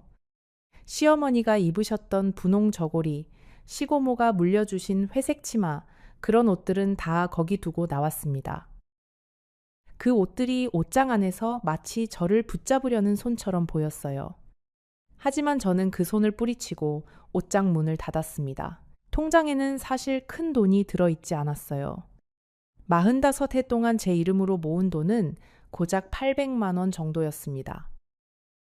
남편은 월급을 받으면 자기 통장에 넣었고 저한테는 한 달 생활비만 정해서 줬어요. 그 생활비에서 시장 보고 아이들 학원비 내고 시댁에 명절 때 보낼 용돈까지 다 챙기고 나면 제 손에 남는 건 거의 없었습니다. 그래도 저는 작은 통장 하나를 따로 만들어서 시장 갈 때마다 1,000원, 2,000원씩 모았어요. 그 800만 원이 45해 동안 제가 저를 위해 남겨둔 전부였습니다. 은비녀는 친정 어머니의 마지막 선물이었어요. 시집가는 딸 손에 쥐어주시면서 어머니가 그러셨습니다. 순자야, 이 비녀는 네가 정말 힘들 때 꺼내봐라. 어미가 너를 보고 있다고 생각하고. 그 말이 45해 만에 저한테 길을 열어준 셈이에요. 그 새벽, 저는 그 비녀를 손에 꼭 쥐고 한참을 앉아 있었습니다. 어머니의 얼굴이 떠올랐어요. 어머니라면 지금의 저한테 뭐라고 하셨을까? 답은 이미 알고 있었습니다. 남편은 아직 자고 있었어요. 저는 부엌 식탁에 종이 한 장을 올려두고 나왔습니다. 거기에는 딱 3줄을 적었어요. 제사 음식은 냉장고에 있어요. 데우는 법은 며느리한테 물어보세요. 저는 좀 쉬러 갑니다. 쉬러 간다는 말이 그렇게 마음에 들 줄 몰랐어요. 떠난다, 나간다, 헤어진다, 그런 무서운 말 대신에 쉬러 간다고 적고 보니까 마치 제가 짧은 여행을 다녀오는 사람처럼 느껴지더라고요. 사실 그 순간 저도 몰랐어요. 1년 뒤에 다시 그 사람을 만나게 될 줄은요. 쪽지를 쓰고 나서 저는 부엌을 한 바퀴 천천히 돌아봤습니다. 45해 동안 매일 새벽에 불을 켰던 그 부엌이에요. 가스레인지, 싱크대, 식탁, 냉장고. 모든 게 제 손때가 묻어 있는데 정작 그 중에 제 이름이 적힌 건 하나도 없었어요. 저는 마지막으로 행주를 한번 빨아서 깔끔하게 걸어두었습니다. 그게 45해 동안 제가 한 마지막 부엌일이었어요. 거실을 지나면서 가족 사진을 한번 봤어요. 결혼식 사진, 아이들 돌사진, 시어머니 칠순 사진. 모든 사진에서 저는 늘 한쪽 끝에 서 있었습니다. 중앙에는 시어머니, 시아버지, 남편이 있었고 저는 늘 가장자리였어요. 그 사진들을 보면서 저는 처음으로 이 집의 그림 속에서 나는 늘 변두리였구나 하는 생각을 했습니다. 대문을 나서는데 새벽 공기가 어찌나 차갑던지요. 그런데 그 차가운 공기가 그렇게 달게 느껴진 적이 없었습니다. 45해 만에 처음으로 제 발걸음이 누구의 눈치도 보지 않고 움직이고 있었어요. 시계도 안 봤어요. 아침 밥상을 차릴 시간이 다가오는데 저는 그날 처음으로 그 시계 바늘을 무서워하지 않았습니다. 골목 끝에서 한 번 뒤를 돌아봤어요. 45해를 산 그 집이 어둠 속에서 그저 평범한 2층 집으로 보이더라고요. 그 안에 제 인생이 다 들어있다고 생각했는데 막상 밖에서 보니까 그저 벽돌과 기와로 만들어진 작은 건물일 뿐이었어요. 그때 저는 처음으로 알았습니다. 집이 사람을 만드는 게 아니라 사람이 집을 만든다는 것을요. 저는 시외버스 터미널로 갔습니다. 어디로 갈지는 정하지 않았어요. 그냥 매표소 앞에 서서 전광판에 뜨는 지명들을 한참 바라봤어요. 강릉, 속초, 정읍, 남원, 여수. 그러다 영덕이라는 글자에서 눈이 멈췄습니다. 친정 어머니가 살아계실 때 늘 죽기 전에 영덕 바다 한번 보고 싶다고 하셨던 게 떠올라서요. 어머니는 결국 그 바다를 못 보고 가셨어요. 저는 그날 어머니를 대신해서 그 바다를 보러 가기로 했습니다. 터미널에서 표를 사면서 매표소 아주머니가 저를 한참 봤어요. 새벽 6시에 작은 가방 하나만 들고 혼자 와서 영덕행 표를 끊는 할머니가 이상해 보였겠죠. 그분이 조심스럽게 물었어요. 할머니 영덕 어디로 가세요? 데리러 나올 분 있으세요? 저는 잠시 망설이다가 작게 웃었습니다. 아니에요. 그냥 바다 보러 가요. 그 아주머니는 더 묻지 않으셨어요. 다만 표를 건네면서 조심해서 다녀오세요 라고 하셨는데 그 말이 그날 들은 가장 따뜻한 말이었습니다. 대합실에 앉아서 버스를 기다리는 동안 저는 자판기에서 따뜻한 율무차 한 잔을 뽑아 마셨어요. 그 율무차가 얼마나 맛있던지 저는 한 잔을 더 뽑았습니다. 45해 동안 자판기 음료를 사 먹어본 게 그날이 처음이었던 것 같아요. 시집에서는 늘 밖에서 사 먹는 건 다 군것질이다라며 외출하면 보온병에 보리차를 담아가지고 다녔거든요. 그날 그 따뜻한 종이컵을 두 손으로 감싸주면서 저는 작은 자유 하나를 처음 맛봤습니다. 버스 안에서 저는 한참을 창밖만 봤어요. 옆자리에 앉은 아주머니가 어디 가시냐고 묻기에 저도 모르게 딸 보러요라고 거짓말을 했습니다. 사실 제 딸은 미국에 있고 아들은 서울에 있어요. 둘 다 한 달에 한 번 안부 전화만 할 뿐 명절에도 잘 안 옵니다. 며느리는 제사가 부담스럽다고 늘 핑계를 댔고 사위는 한국말이 서툴러서 통화도 어색했어요. 그러니까 제가 집을 나왔다고 해서 당장 달려와 줄 사람은 아무도 없었던 거예요. 그 사실이 처음에는 무섭더니 곧 이상하게 마음이 가벼워졌습니다. 아무도 저를 기다리지 않는다는 건 동시에 아무도 저를 묶어두지 않는다는 뜻이기도 했으니까요. 옆자리 아주머니는 한참 동안 자기 얘기를 들려주셨어요. 그분도 시집살이를 오래 하셨대요. 작년에 시어머니를 모시고 살다가 시어머니가 돌아가시면서 처음으로 제 시간이 생겼다고 하셨습니다. 그런데 그게 너무 어색해서 일주일에 한 번씩 일부러 멀리 다녀오신다고 하더라고요. 할머니, 그 자유라는 게 말이에요. 너무 늦게 오면 어떻게 써야 할지를 모르겠어요. 그 말이 그렇게 마음에 박혔습니다. 저도 그 자유를 너무 늦게 받은 사람이었으니까요. 버스가 산을 넘고 들판을 지나고 강을 건너는 동안 저는 그 아주머니의 이야기에 가만히 귀를 기울였어요. 그분의 이야기를 들으면서 저는 한국 땅 어딘가에 저와 비슷한 어머니들이 얼마나 많을지를 생각했습니다. 평생 누군가의 며느리로, 누군가의 아내로, 누군가의 어머니로 살아오신 분들. 그런데 정작 자기 자신으로 살아본 적은 거의 없는 분들. 저는 그 버스 안에서 처음으로 제가 그런 어머니들의 한 사람이었다는 걸 또렷이 느꼈어요. 영덕 터미널에 내려서 저는 택시를 잡아탔어요. 기사 아저씨한테 바다가 보이는 작은 여관 하나만 데려다 주세요라고 했습니다.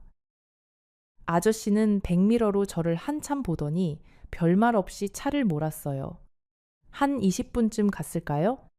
작은 어촌 마을의 끝자락에 파란 지붕을 얹은 2층짜리 여관 앞에 차가 섰습니다. 차에서 내릴 때 기사 아저씨가 작은 봉투를 하나 건네주셨어요.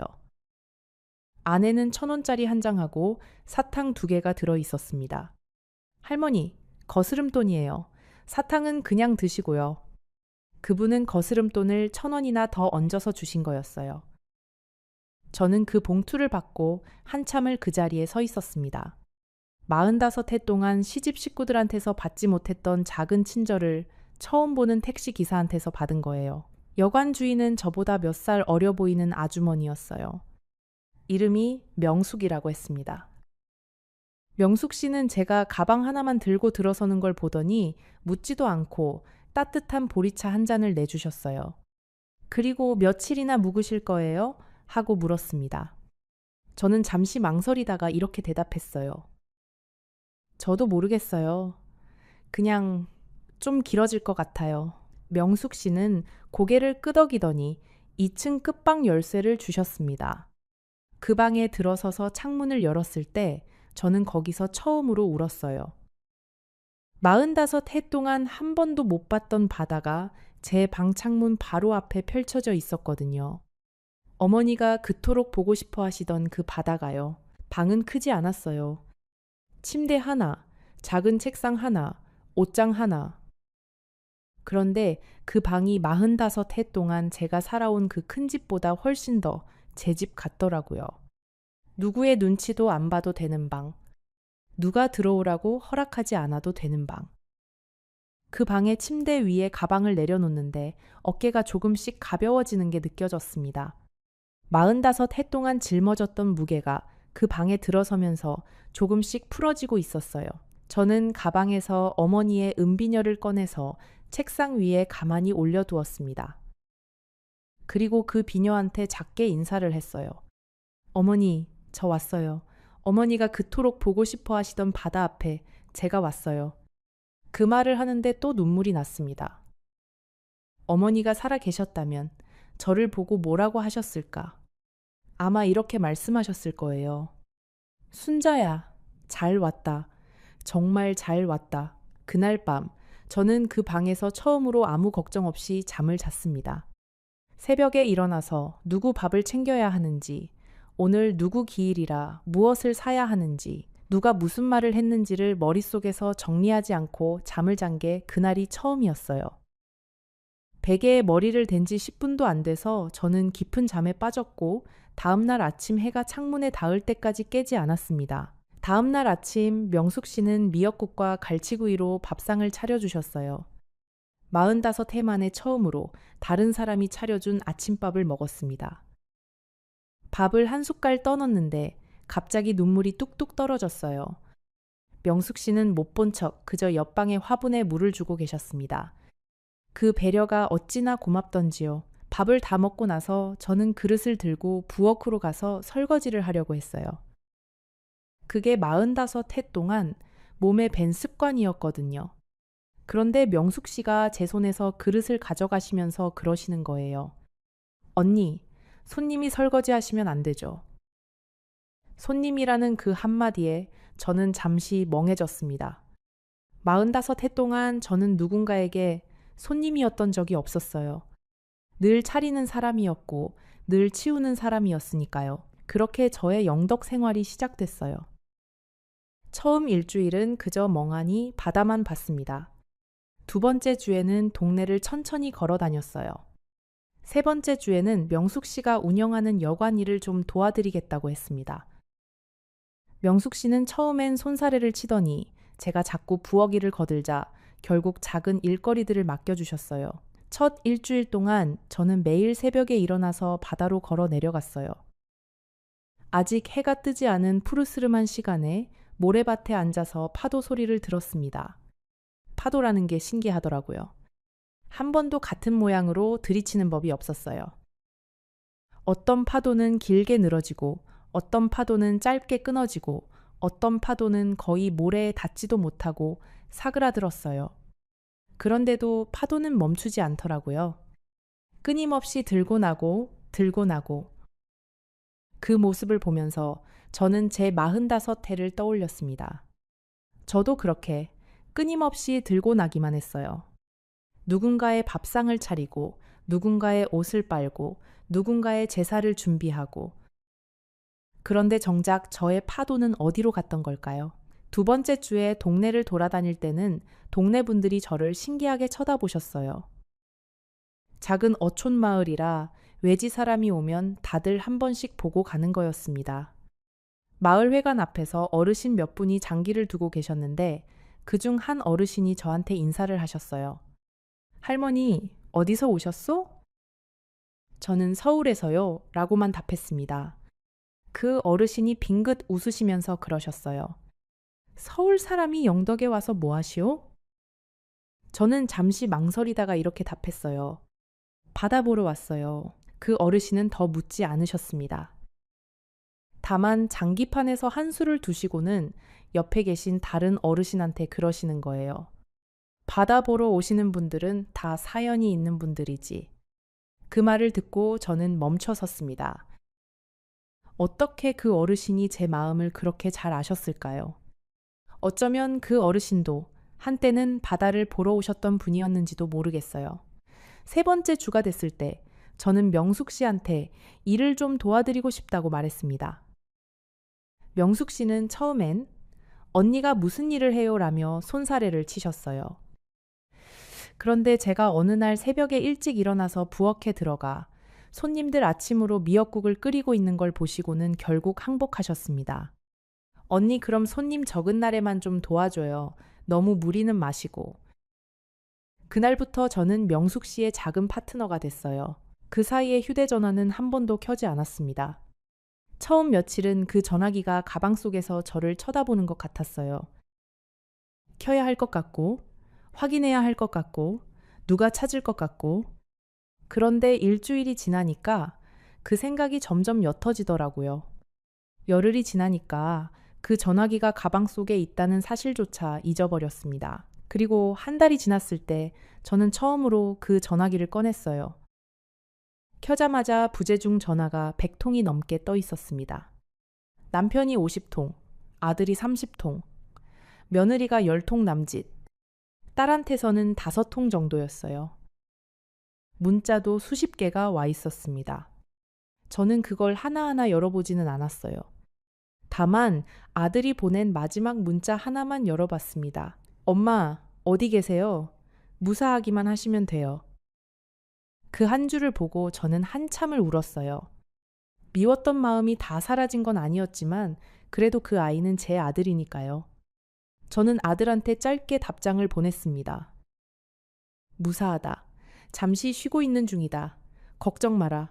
엄마가 마음 정리되면 연락하마. 남편한테는 답을 안 했어요. 그리고 다시 전화기를 껐습니다. 전화기를 끄고 나서 저는 방 창문을 열고 바다를 한참 봤습니다. 남편의 부재중 전화가 50통이라는 게 무슨 뜻일까요? 45해 동안 그 사람이 저한테 그렇게 자주 전화를 한 적은 단 한 번도 없었어요. 회사에서 야근하는 날에도 모임이 길어지는 날에도 그 사람은 늘 알아서 알겠지라는 식이었습니다. 그런데 1년에 받지 않은 전화를 한 달 만에 50통이나 걸어왔다는 건 어쩌면 그 사람이 처음으로 저를 잃을 수도 있다는 걸 느꼈다는 뜻일지도 모르겠어요. 그런데 신기하게도 그 사실이 저를 기쁘게 하지 않았어요. 오히려 슬프더라고요. 45해를 살면서 한 번도 그 사람의 관심을 그렇게 절실하게 받아본 적이 없는데 이제 와서 그 관심을 받게 되니까 그게 더 서글퍼지는 거예요. 진작 좀 그래 주시지. 제가 그 집에서 매일 새벽에 일어나서 밥상을 차리고 있을 때 한 번이라도 순자야 고생한다고 말해 주셨으면 좋았을 텐데요. 2달째에 접어들었을 때 명숙 씨와 저는 거의 친자매처럼 가까워졌어요. 명숙 씨도 사연이 있는 분이었습니다. 남편을 일찍 보내고 외아들을 혼자 키워서 대학까지 보냈는데 그 아들이 결혼하고 나서는 명절에도 잘 안 온다고 했어요. 며느리가 시골이 불편하다며 시댁 방문을 꺼린다는 거였습니다. 명숙 씨의 이야기를 처음 들었을 때 저는 명숙 씨가 며느리를 미워하실 거라고 생각했어요. 그런데 그분은 며느리를 한 번도 험담하지 않으셨습니다. 오히려 요즘 젊은 사람들이 시댁이 불편한 건 당연하지요. 우리 시대처럼 살라고 하면 그게 더 잔인한 거예요 라고 하시더라고요. 그 말을 듣고 저는 명숙 씨를 다시 봤습니다. 자기 아픔을 다른 사람한테 떠넘기지 않는 사람이라는 게 얼마나 귀한 사람인지요.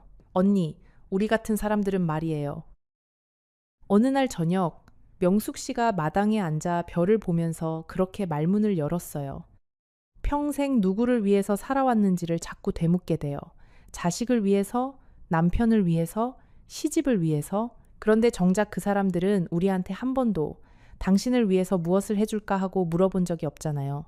그 말이 그렇게 가슴에 박힐 줄 몰랐어요.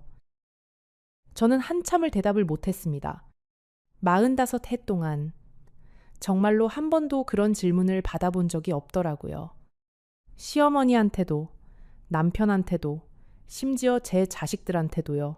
그날 밤 저는 침대에 누워서 45해를 천천히 다시 한번 떠올려 봤어요. 시집 온 첫날 시어머니가 저한테 처음으로 하신 말씀이 이 집 부엌은 시계처럼 돌아가야 한다 였습니다. 새벽 5시 반에 시아버지 진지를 짓고 6시에 남편 도시락을 싸고 7시에 시어머니께 차를 끓여 올리고 그 시계가 45해 동안 단 하루도 멈추지 않았어요. 시아버지가 돌아가시고 시어머니가 돌아가시고 아이들이 결혼해서 나간 뒤에도 그 시계는 계속 돌았습니다. 왜냐하면 그 시계를 멈추는 법을 저도 몰랐으니까요. 첫째 아이를 낳고 일주일 만에 부엌에 다시 섰던 게 떠올랐어요. 시어머니가 며느리는 일주일이면 다 회복된다고 하셨거든요. 사실 저는 일주일이 아니라 한 달이 지나도 몸이 안 회복됐어요. 그런데도 매일 새벽에 일어나서 밥상을 차렸습니다. 둘째를 낳았을 때는 산후조리원이라는 말이 한국에 막 들어올 무렵이었어요.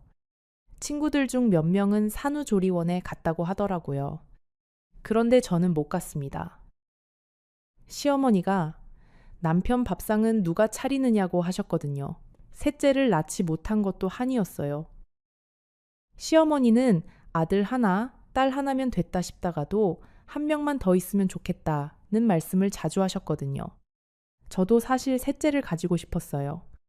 그런데 둘째 낳고 몸이 너무 약해져서 의사 선생님이 더는 안 된다고 하셨습니다.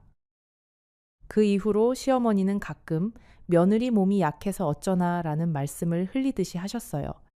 그 말이 그렇게 가시처럼 박혔습니다. 마치 제가 자식을 더 낳지 못한 게 죄인 것처럼 들렸거든요. 남편이 회사에서 동료의 결혼식에 다녀온 어느 날이 떠올랐어요.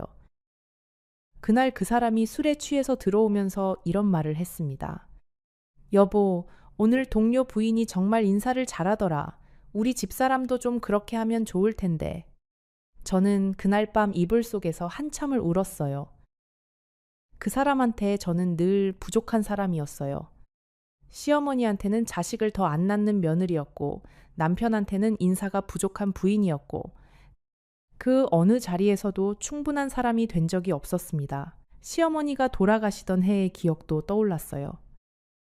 시어머니는 마지막 1년을 거의 누워서 보내셨습니다. 그 1년 동안 저는 거의 잠을 자지 못했어요. 2시간마다 시어머니의 자세를 바꿔드리고 기저귀를 갈아드리고 죽을 떠먹여 드렸습니다. 시어머니는 마지막 순간까지 저한테 고생한다는 말씀을 한 번도 안 하셨어요.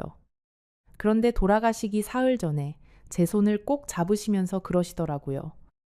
순자야, 내가 너한테 못한 게 너무 많다.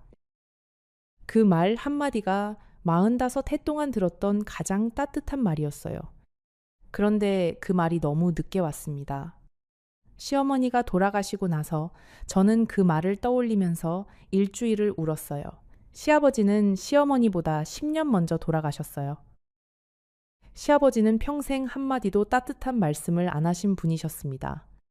다만 돌아가시기 직전에 저한테 한 가지 부탁을 하셨어요. 며느라, 내가 가고 나서도 이 집안 재산은 네가 꼭 지켜다오. 저는 그 자리에서 내 아버님이라고 했습니다. 그 약속이 45해 동안 저를 그 집에 묶어둔 사슬 중에 하나였어요. 시아버지께 드린 그 약속을 어떻게 어길 수 있겠어요? 그런데 영덕에 와서 그 생각을 다시 했습니다. 시아버지가 정말로 원하셨던 게 무엇이었을까? 제가 며느리로서 한평생을 그 부엌에 묶여 사는 거였을까? 아니면 당신의 자식들이 당신을 잊지 않고 살아가는 거였을까? 저는 후자라고 믿었어요. 재산은 형식이고 마음이 본질이니까요. 시아버지가 그 천국에서 저를 보고 계신다면 제가 영덕에서 2번의 제사를 정성껏 모시고 나머지 시간에는 제 인생을 사는 걸 오히려 기뻐하실 거라고 믿었습니다. 그런 기억들이 45해 동안 쌓이고 또 쌓였습니다. 그 기억들이 다 모여서 그날 새벽 제가 가방을 싸게 만든 거예요. 사실 제사 좀 줄이자는 그 한마디는 45해 동안 쌓인 그 무게의 마지막 한 방울이었던 셈입니다. 그 한 방울이 결국 그 잔을 넘치게 한 거예요. 3달째 되던 날 저는 명숙 씨한테 제안을 하나 했습니다. 명숙 씨, 내가 이 여관에서 일을 좀 본격적으로 하면 안 될까요? 월급은 적게 받아도 돼요. 그냥 방 한 칸하고 새끼 밥만 해결해 주시면. 명숙 씨는 잠시 저를 보더니 빙긋이 웃으셨어요. 언니, 사실 나도 그 얘기를 꺼내고 싶었어요. 손이 모자라서 진작 사람을 구하고 싶었는데 언니가 떠날까봐 말을 못했죠. 그날부터 저는 정식으로 그 여관의 일꾼이 됐습니다. 부엌 일을 하고 청소를 하고 손님 응대도 하고. 그런데 신기한 게 있었어요. 똑같이 부엌에 서고 똑같이 밥상을 차리는데 마음이 그렇게 다르더라고요. 시집에서 차리던 밥상은 늘 무거웠어요. 누가 무슨 반찬을 싫어하는지, 시아버지의 입맛이 오늘 어떤지, 남편이 회식하고 들어오는 날인지 아닌지. 그런데 여관에서 차리는 손님상은 가볍더라고요. 그저 정성껏 만들어서 내가면 손님들은 고맙다고 인사를 했어요. 이 미역국 정말 맛있네요. 어머니가 끓여주시는 것 같아요. 그 말 한마디에 저는 며칠을 행복했습니다. 45해 동안 제가 차린 밥에 그렇게 따뜻한 인사를 들어본 적이 없었어요. 시집 식구들한테 밥은 그저 당연한 것이었으니까요. 여관에 오는 손님들의 사연도 다양했어요. 어느 날은 신혼부부가 오셨는데 신부가 시댁에 처음 인사 가는 길에 영덕에 들렀다고 하더라고요. 신부의 얼굴에 긴장이 가득해서 저는 그 신부한테 따뜻한 매실차를 한 잔 끓여드렸어요. 새색시 너무 잘하려고 애쓰지 마요. 시집 식구들이 새색시 마음 알아주는 건 시간이 좀 걸려요. 그래도 시간이 가면 다 알아주십니다. 그 신부가 제 손을 꼭 잡으면서 그러더라고요.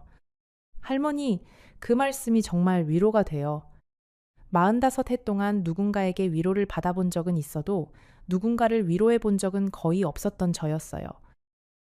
그날 그 신부의 손을 잡으면서 저는 처음으로 제가 쓸모 있는 어른이 된 것 같았습니다. 또 어느 날은 환갑이 다 된 부인이 혼자 오셨어요. 그분은 사흘을 묵으셨는데 사흘 내내 거의 말씀이 없으셨습니다. 떠나는 날, 그분이 제 손에 작은 봉투를 쥐어주시면서 그러시는 거예요. 할머니, 사실 저도 집을 나와볼까 해서 여기 왔었어요. 그런데 사흘 있어 보니까 알겠더라고요. 저는 아직 못 나갈 사람이라는 걸요. 할머니는 어떻게 나오셨어요? 저는 그분 손을 한참 잡고 있었어요. 부인, 나오는 게 정답이 아닐 수도 있어요. 다만, 나올지 안 나올지를 선택할 수 있다는 걸 아는 게 중요한 거예요. 그분은 고개를 끄덕이면서 우셨습니다. 우리는 서로 말을 더 잇지 않았지만, 그날 그 짧은 대화로 저는 알았어요. 저 같은 어머니들이 이 땅에 정말로 많이 있다는 것을요. 여기까지 들으시고 어떤 분들은 이렇게 생각하실 수도 있어요. 아니, 그래도 45해를 같이 산 남편인데 한 번쯤은 다시 돌아가야 하지 않을까요? 저도 그 생각을 안 한 건 아니에요. 사실 매일 밤 잠들기 전에 그 생각을 했습니다. 그런데 잠시 후에 제가 어떤 결심을 했는지 들으시면 아마 여러분도 고개를 끄덕이실 거예요. 봄이 오고 여름이 오고 가을이 깊어졌습니다. 저는 그 여관에서 봄에는 마당에 매화를 봤고 여름에는 처마 밑에서 빗소리를 들었고 가을에는 단풍이 든 뒷산을 매일 산책했어요. 45해 동안 한 번도 계절을 즐긴다는 게 어떤 건지 몰랐어요. 계절이 바뀔 때마다 김장을 하고 이불 빨래를 하고 제사 준비를 하느라 정작 계절 자체는 본 적이 없었거든요. 봄에 마당에 매화가 피었을 때 저는 그 나무 아래에 의자를 놓고 한참을 앉아 있었어요. 흰 꽃잎이 바람에 흩날리는 걸 보면서 저는 시집간 해의 봄을 떠올렸습니다. 그 해 봄에도 마당에 매화가 피었을 거예요. 그런데 저는 그걸 본 기억이 없었어요. 그때 저는 부엌에서 시아버지의 진지상을 차리고 있었을 테니까요. 45해 동안 흩날린 매화꽃이 도대체 얼마나 많았을까요? 그 꽃잎들이 다 어디로 갔는지 그제야 저는 궁금해졌습니다. 여름에는 처마 밑에서 빗소리를 들었어요. 영덕은 비가 자주 오는 동네였습니다. 그런데 저는 빗소리가 그렇게 다양한지를 그제야 알았어요. 가는 비, 굵은 비, 소나기, 보슬비. 각자가 다 다른 노래를 부르는 거였어요. 시집에서는 비가 오면 빨래 건느라, 장독대 덮느라 정신이 없었습니다. 그런데 영덕에서는 비가 오면 그냥 처마 밑에 앉아서 그 소리를 들었어요. 그게 얼마나 큰 사치였는지요. 가을에는 뒷산에 단풍이 들었습니다. 저는 매일 오후 2시쯤이 되면 명숙 씨한테 산책 좀 다녀올게요 하고 뒷산으로 갔어요. 1시간쯤 천천히 걸으면 산의 중턱에 작은 정자가 하나 있었어요. 그 정자에 앉으면 멀리 바다가 보였습니다. 산의 단풍과 바다의 푸른빛이 한꺼번에 보이는 그 풍경을 저는 45해 동안 한 번도 본 적이 없었어요. 그런 풍경이 한국 땅에 있다는 것조차 모르고 살았던 거예요. 그 사이에 아들과는 한 달에 한 번씩 짧은 통화를 했어요. 처음에는 아들도 엄마, 그래도 아버지가 걱정하세요. 한번 돌아오시는 게 같은 말을 했지만 제가 엄마는 지금 잘 지낸다. 그것만 알아두라고 하니까 더는 말리지 않았습니다. 그 아이도 어렴풋이 알고 있었던 것 같아요. 어미가 그 집에서 어떻게 살아왔는지를요. 아들과의 통화는 늘 짧았지만 어떤 통화는 길어지기도 했습니다. 한 번은 아들이 술을 마시고 전화를 했어요. 평소 같으면 그런 일이 없는 아이인데 그날은 목소리가 좀 풀려 있었습니다. 엄마, 사실 저도 아내한테 미안해요. 우리 엄마가 그러고 사시는 걸 보면서 자랐는데 저도 모르게 아내한테 똑같이 굴고 있더라고요.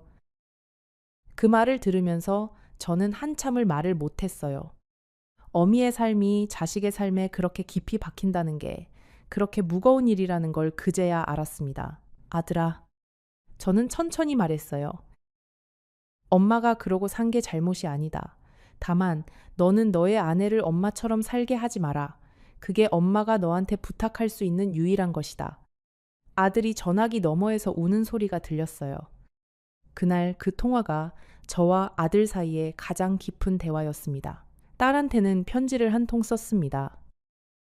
미국에 있는 딸한테 처음으로 손글씨로 긴 편지를 쓴 거였어요. 어떻게 살아왔고, 왜 집을 나왔고, 지금은 어디서 무엇을 하고 있는지를 다 적었습니다. 딸한테서 답장이 왔는데 그 답장을 받고 저는 또 한 번 많이 울었어요. 엄마, 진작 그러시지 그랬어요. 저는 엄마가 그 집에서 평생 그러고 사시는 게 어릴 때부터 너무 답답했어요. 엄마가 행복하시면 저도 행복해요. 딸의 편지에는 사진이 한 장 동봉되어 있었어요. 미국에서 딸이 두 손자와 함께 찍은 사진이었습니다. 손자들은 키가 저만큼 컸더라고요. 마지막으로 손자들을 본 게 7년 전쯤이었으니까요. 사진 뒤에 딸이 작게 적어놓은 글이 있었어요. 엄마, 우리 집에 한번 오세요. 손자들이 할머니 보고 싶대요. 비행기표는 제가 보내드릴게요. 그 글을 보고 저는 또 펑펑 울었습니다. 45해 동안 비행기 한 번을 못 타본 제가 79이 되어서 처음으로 미국 비행기를 타게 될지도 모른다고 생각하니까요. 그 편지를 받고 저는 결심이 더 단단해졌습니다. 다시는 그 집으로 돌아가지 않겠다는 결심이요. 며느리한테서는 한 번 전화가 왔어요. 받기 망설였는데 그래도 받았습니다. 며느리는 한참을 우물쭈물하더니 이렇게 말했어요. 어머님, 죄송해요. 제가 제사 때마다 너무 힘들다고 어머님께 짜증을 부린 것이 어머님이 집을 나가신 이유 중에 하나가 된 것 같아서요. 저는 한참을 말을 못했어요. 그러다가 이렇게 답했습니다. 아가, 네 잘못이 아니다. 내가 너무 오래 참았던 게 잘못이지. 그리고 솔직히 말하면 나도 그 제사가 너무 무거웠다. 며느리가 전화기 너머에서 우는 소리가 들렸어요. 그 울음소리를 듣는데 45해 동안 제가 혼자 짊어졌던 그 무거운 짐이 사실은 며느리 세대까지 이어질 뻔했다는 게 보였습니다. 제가 집을 나온 게 어쩌면 며느리한테는 다행이었을지도 모르겠어요. 적어도 며느리는 저처럼 45해를 그렇게 보내지는 않을 테니까요. 며느리와의 통화가 끝나고 나서 저는 한참을 마당에 앉아 있었습니다. 45해 동안 며느리한테서 죄송하다는 말을 들어본 게 그때가 처음이었어요. 평소에는 며느리가 제 눈치를 보고 저도 며느리 눈치를 보고 그렇게 어색한 관계였거든요. 그런데 그 전화 한 통으로 우리 사이에 무엇인가가 풀린 것 같았습니다. 어쩌면 시어머니와 며느리 사이는 서로가 같은 자리에 서 있을 때보다 서로 멀리 있을 때 더 솔직해질 수 있는 건지도 모르겠어요. 가을이 깊어갈 무렵 명숙 씨와 저는 여관 옆에 작은 식당을 하나 차렸어요. 손님들이 자꾸 여기 음식이 너무 맛있어서 식사만 따로 할 수 있냐고 묻기에 아예 식당을 열어보자고 한 거였습니다. 이름은 두 어머니의 밥상이라고 지었어요. 명숙 씨와 저 둘 다 자식들한테 잘 받지 못한 어머니들이지만 적어도 우리가 차린 밥상은 누군가에게 따뜻한 위로가 되었으면 좋겠다는 마음이었습니다. 식당을 차리는 과정도 만만치 않았어요. 명숙 씨가 모아둔 돈하고 제가 가져온 800만 원을 합쳐서 작은 가게를 빌렸습니다. 처음에 인테리어를 어떻게 할지 고민하는데 명숙 씨가 그러시는 거예요. 언니, 우리 식당은 화려할 필요 없어요. 그냥 옛날 시골 어머니 집처럼 만들어요. 그래서 우리는 흰 벽에 나무 식탁을 들였고 손님들이 앉으면 바다가 보이도록 창문을 크게 냈습니다. 메뉴도 복잡하게 안 했어요.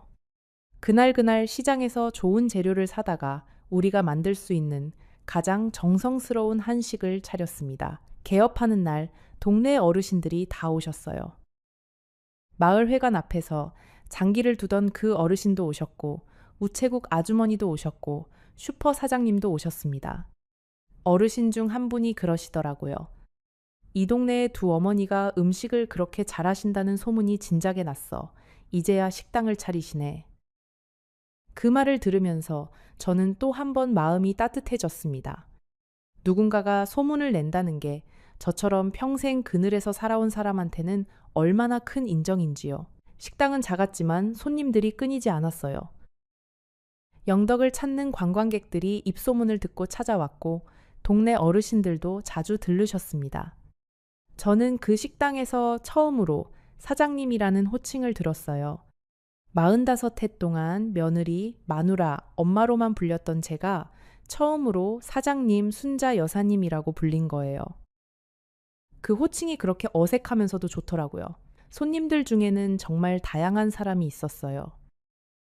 한 번은 서울에서 큰 회사 다닌다는 젊은 부부가 오셨는데 식사를 다 마치고 가시면서 부인이 저한테 그러시더라고요.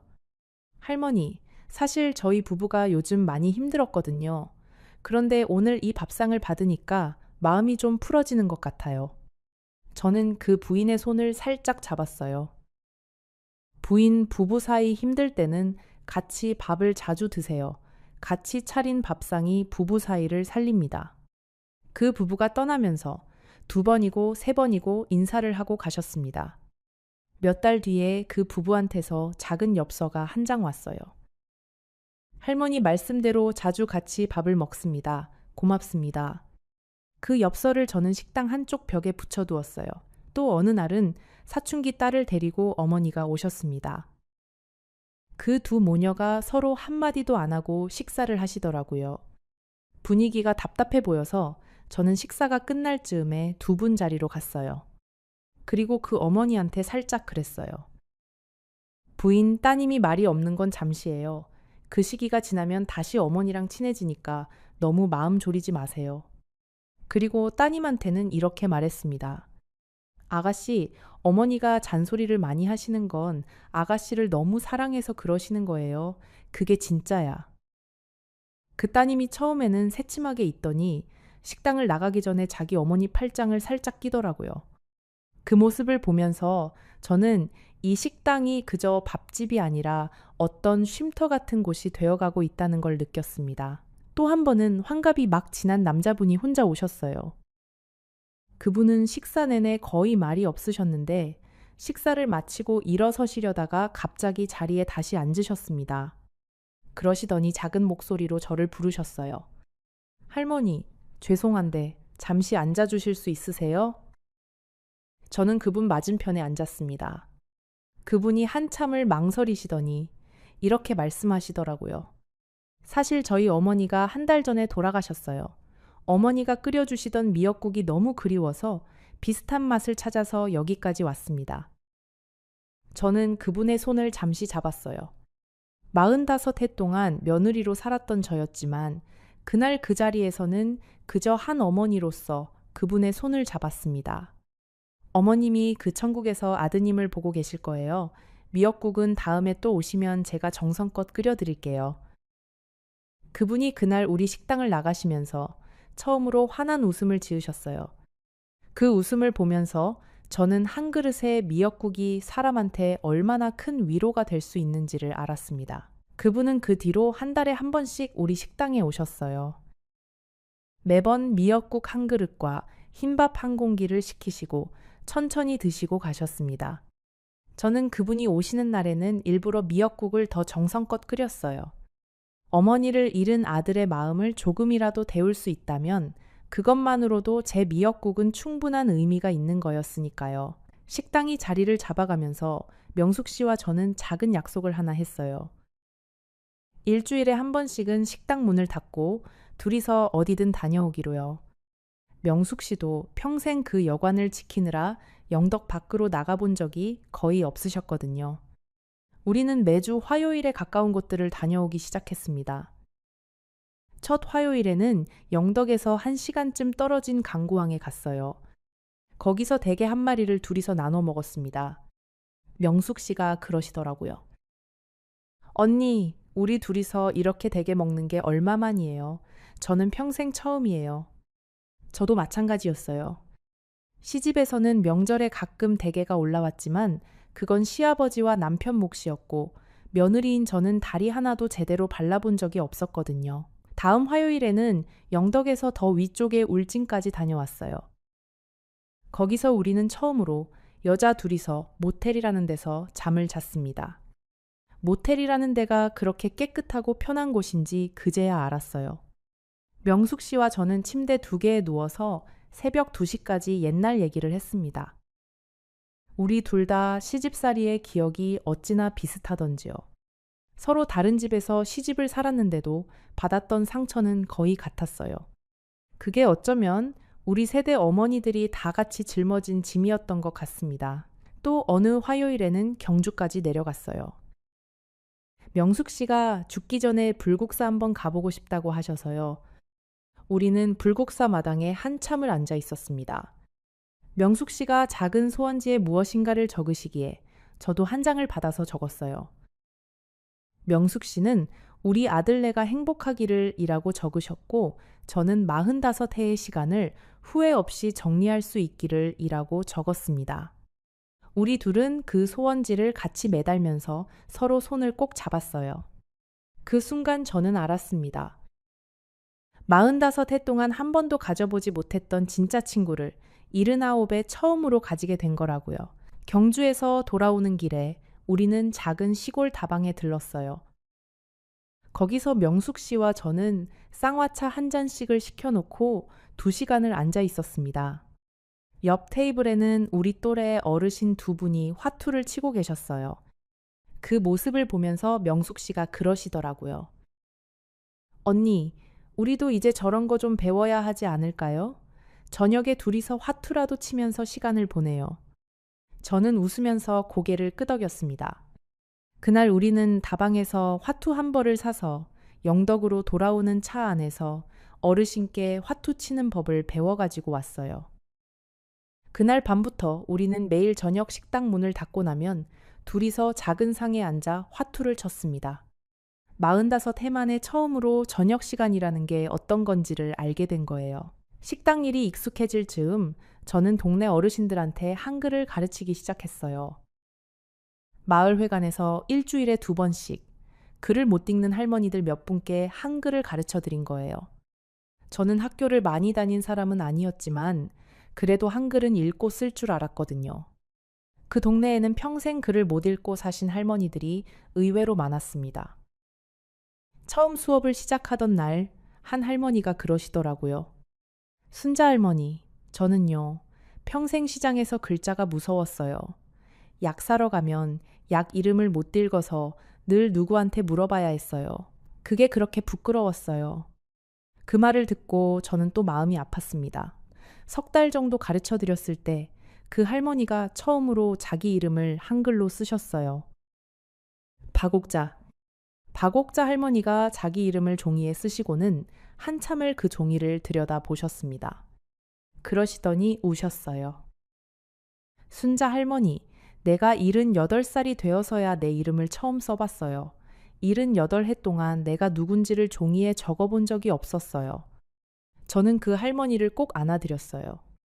그날 마을회관에 있던 다른 할머니들도 다 같이 우셨습니다. 그 자리에서 저는 알았어요. 제가 영덕에 와서 한 가장 잘한 일은 식당을 차린 것도 아니고 명숙 씨를 만난 것도 아니었어요. 이 할머니들한테 자기 이름을 쓰는 법을 가르쳐 드린 거였습니다. 식당을 운영하면서 알게 된 게 하나 있었어요. 사람들은 결국 따뜻한 밥상을 그리워한다는 거예요. 어떤 손님은 일부러 1시간 반을 운전해서 우리 식당에 오셨고 어떤 손님은 한 달에 한 번씩 단골로 오셨습니다. 모두가 다른 사연을 가지고 있었지만 모두가 같은 것을 찾고 있었어요. 어머니가 차려주는 것 같은 밥상. 그리고 그 밥상 너머에서 자기 이야기를 들어줄 수 있는 누군가의 따뜻한 시선. 저는 그 식당에서 45해 동안 차린 밥상의 의미를 비로소 다시 봤어요. 그 집에서 차린 밥상은 의무였다면 이 식당에서 차리는 밥상은 선물이었습니다. 똑같은 미역국인데 그 마음의 무게가 그렇게 다르더라고요. 어쩌면 45해의 그 무거운 시간이 있었기에 이 가벼운 시간이 더 소중하게 느껴지는 건지도 모르겠어요. 겨울이 다가오던 어느 날이었어요. 그날도 저는 아침 일찍 식당 앞을 쓸고 있었습니다. 멀리서 택시 한 대가 천천히 다가오는 게 보였어요.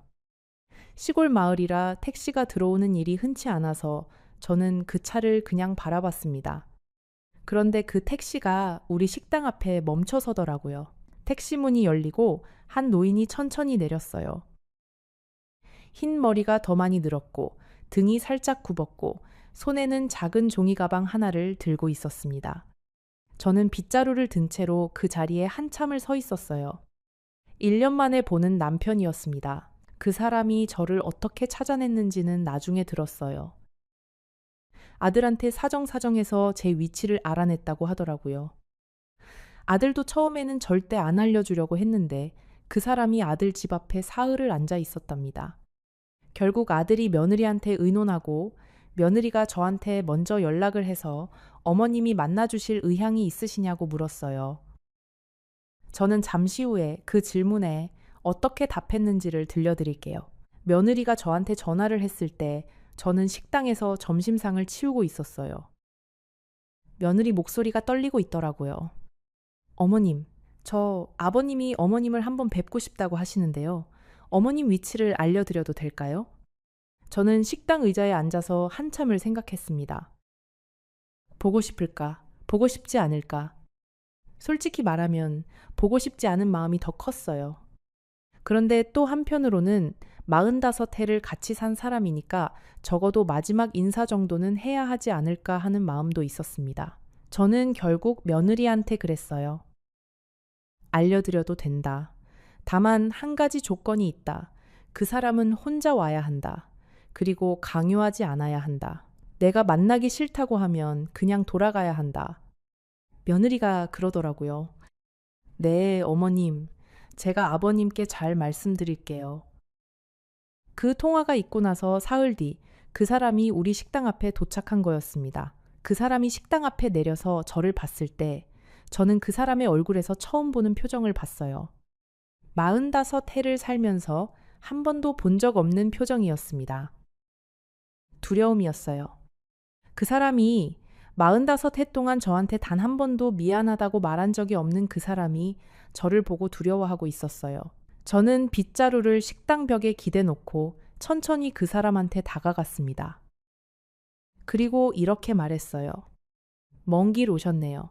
식당에서 따뜻한 거 한 그릇 드시고 가세요. 그 사람은 입술을 달싹였지만 아무 말도 못했습니다. 저는 그 사람을 식당 안쪽 자리로 안내했어요. 그리고 명숙 씨한테 손님 한 분 따뜻한 미역국 한 그릇 부탁해요 라고 했습니다. 명숙 씨는 그 사람이 누군지를 단번에 알아챈 눈치였지만 아무 말 없이 부엌으로 들어갔어요. 미역국이 나오기를 기다리는 동안 그 사람과 저는 마주 앉아 있었습니다. 45해를 같이 산 사람과 마치 처음 보는 사람처럼 그렇게 마주 앉아 있는 게 얼마나 이상한 일인지 몰라요. 그 사람이 먼저 입을 열었어요. 당신 많이 변했네. 저는 작게 웃었습니다. 네, 1년 동안 많이 변했어요. 당신은요? 그 사람은 한참을 대답을 못했어요. 그러더니 들고 있던 종이 가방을 식탁 위에 올려놓았습니다. 가방 안에는 제가 시집 올 때 가져갔던 작은 자개함이 들어있었어요. 그 자개함은 친정 어머니가 제 혼수로 챙겨주신 거였습니다. 그 사람이 그걸 가져왔다는 게 그 사람 나름의 사과 방식이었던 것 같아요. 자개함의 뚜껑을 열어보니 안에는 제 옛날 결혼 사진이 한 장 들어있었어요. 25살의 제가 한복을 입고 수줍게 웃고 있는 사진이었습니다. 그 옆에는 그 사람이 손으로 쓴 짧은 편지가 한 장 있었어요. 편지에는 이렇게 적혀 있었습니다. 여보, 45해 동안 한 번도 못했던 말을 이제야 합니다. 미안하오. 정말 미안하오. 당신이 차려준 그 모든 밥상, 사실은 한 번도 당연하지 않았던 거였소. 그 편지를 읽으면서 저는 식당 의자에 앉은 채로 한참을 가만히 있었어요. 화도 안 났고 기쁘지도 않았어요. 다만 뭐랄까 45해 동안 막혀있던 어떤 둑이 천천히 무너져 내리는 그런 느낌이었습니다. 여보, 집으로 돌아오면 안 되겠어? 그 사람이 결국 그 말을 했어요. 내가 잘못했어. 제사도 당신 말대로 줄일게. 다 줄일게. 식구들한테도 다 말해놨어. 이제 당신 좀 편하게 살게 해줄게. 저는 그 사람을 한참을 봤습니다. 그 사람의 흰 머리를 굽은 등을 떨리는 손을. 45해를 같이 살아온 그 사람이 지금 제 앞에서 처음으로 무릎을 꿇고 있는 거나 마찬가지였어요. 그런데 신기하게도 그 모습을 보면서 제 마음이 흔들리지 않았습니다. 왜였을까요? 45해를 기다려도 안 나오던 그 말이 1년 만에 나왔거든요. 제가 집을 나오기 전에 단 한 번이라도 그 말을 들었더라면 저는 절대 그 집을 나오지 않았을 거예요. 그런데 그 말이 너무 늦게 왔습니다. 저는 미역국을 그 사람 앞에 놓아드리면서 천천히 이렇게 말했어요. 이거 드시면서 천천히 들으세요. 제가 이 1년 동안 어떻게 살았는지를요. 그리고 저는 그 사람한테 처음으로 제 이야기를 했습니다. 45해 동안 단 한 번도 제 입으로 제 이야기를 해본 적이 없었던 제가요. 영덕바다를 처음 봤을 때 어땠는지, 명숙 씨를 처음 만났을 때 어땠는지, 손님이 제 미역국을 맛있다고 했을 때 얼마나 행복했는지, 딸한테서 편지를 받았을 때 얼마나 울었는지를요. 그 사람은 미역국을 한 숟갈도 떠넘기지 못하고 그저 듣기만 했습니다. 제 이야기가 끝났을 때 그 사람의 눈에는 눈물이 가득 차 있었어요. 45해를 같이 산 사람의 눈물을 저는 그날 처음 봤습니다. 여보, 그래서 안 돌아올 거야? 그 사람이 떨리는 목소리로 그렇게 물었어요. 저는 잠시 후에 어떻게 대답했는지를 들려드릴게요. 그 대답이 제 인생에서 가장 어려웠던 한마디였습니다. 저는 자리에서 일어나서 식당 창밖을 한참 봤어요. 멀리 바다가 보였습니다. 어머니가 보고 싶어 하시던 그 바다요. 그리고 저는 다시 자리에 앉아서 그 사람의 손을 잠시 잡았다가 놓았습니다. 여보, 우리 이렇게 합시다. 제가 입을 열었어요. 당신은 그 집으로 돌아가서 당신의 남은 생을 사세요. 저는 여기서 제 남은 생을 살게요. 우리가 헤어진다는 뜻이 아니에요. 그저 각자의 자리에서 각자의 시간을 가져보자는 거예요. 45해 동안 우리는 한 번도 따로 살아본 적이 없잖아요. 한 번쯤은 따로 살면서 서로를 다시 생각해보는 시간이 필요할 것 같아요. 그 사람은 한참을 고개를 떨구고 있었습니다. 그러더니 작게 고개를 끄덕였어요. 그래, 당신이 그렇게 하고 싶으면 그렇게 해. 그 사람도 알고 있었던 것 같아요. 45해 동안 자기가 저한테 무엇을 빼앗아 왔는지를요. 그리고 그것이 한 번의 사과로는 돌아오지 않는다는 것을요. 그 사람은 그날 밤 영덕의 다른 작은 여관에서 묵었어요. 다음 날 아침, 저는 그 사람을 위해 정성껏 아침상을 차렸습니다. 흰쌀밥에 미역국에 갈치구이에 시금치나물에 깍두기까지. 그 사람이 가장 좋아하던 반찬들이었어요. 그 사람은 그 밥상 앞에서 또 한 번 울었습니다. 45해 동안 매일 받았던 그 밥상이 사실은 얼마나 큰 사랑이었는지를 그제야 알아본 거예요.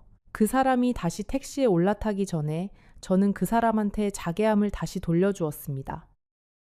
이건 당신이 가지고 계세요. 우리가 함께 산 45해의 증거니까요. 제가 영영 안 돌아가는 게 아니에요. 다만 지금은 아니에요.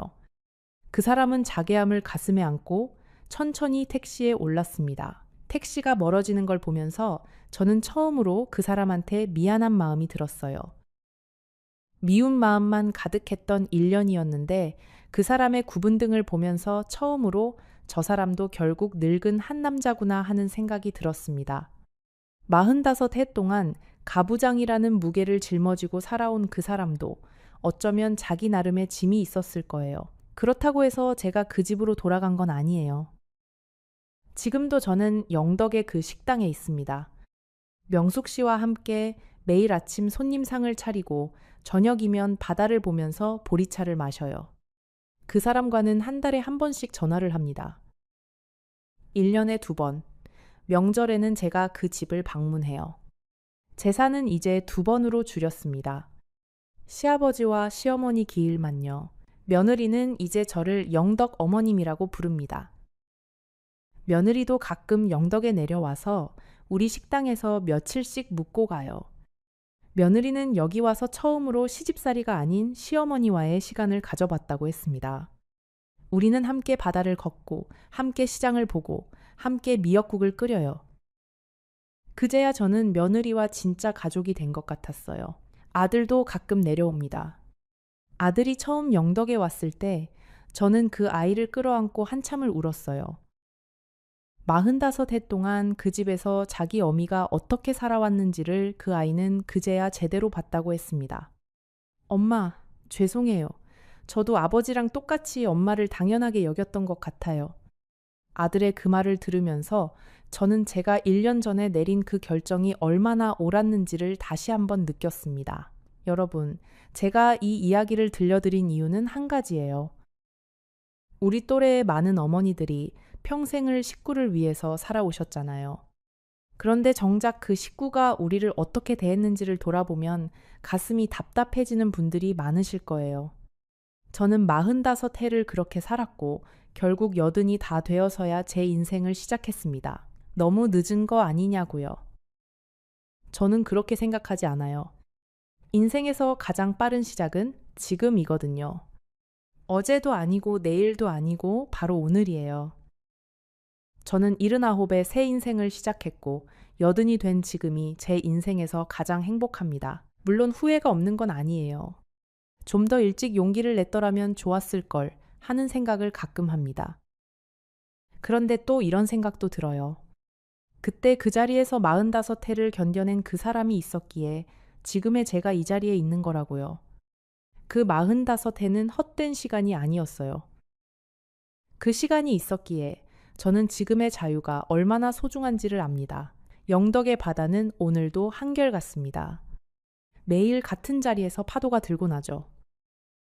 그런데 그 파도가 매일 다른 모래알을 가져다 주고 매일 다른 조개 껍데기를 남겨놓아요. 우리 인생도 그런 것 같아요. 매일이 비슷해 보여도 매일이 새로운 거예요. 어제와 똑같이 살 필요는 없어요. 오늘은 오늘의 파도를 맞으면 되는 거예요. 이 이야기가 여러분의 마음에 작은 파도라도 일으켰다면 그것만으로도 저는 충분합니다. 우리 또래의 어머니들에게 그리고 우리를 보고 자라난 모든 분들에게 말씀드리고 싶어요. 너무 오래 참지 마세요. 너무 오래 견디지 마세요. 한 번쯤은 자기 자신을 위해서 살아도 되는 거예요. 그것이 이기적인 것이 아닙니다. 그것이 인간으로서 누려야 할 당연한 권리예요. 마지막으로 한 가지만 더 말씀드리고 싶어요. 만약 지금 이 영상을 보고 계신 분들 중에 저처럼 평생을 누군가를 위해서만 살아오신 분이 계신다면요. 부디 오늘 밤만이라도 잠들기 전에 자기 자신한테 한마디만 해주세요. 수고했다. 정말 수고했다. 이제 좀 쉬어도 된다. 그 한마디가 어쩌면 여러분의 인생을 바꿀지도 모르니까요. 순자 할머니의 이야기는 여기까지입니다.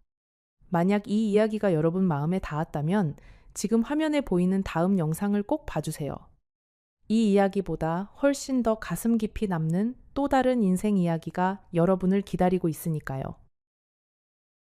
절대로 놓치지 마세요. 그 이야기를 듣고 나면 오늘 밤이 더욱 깊어질 거예요.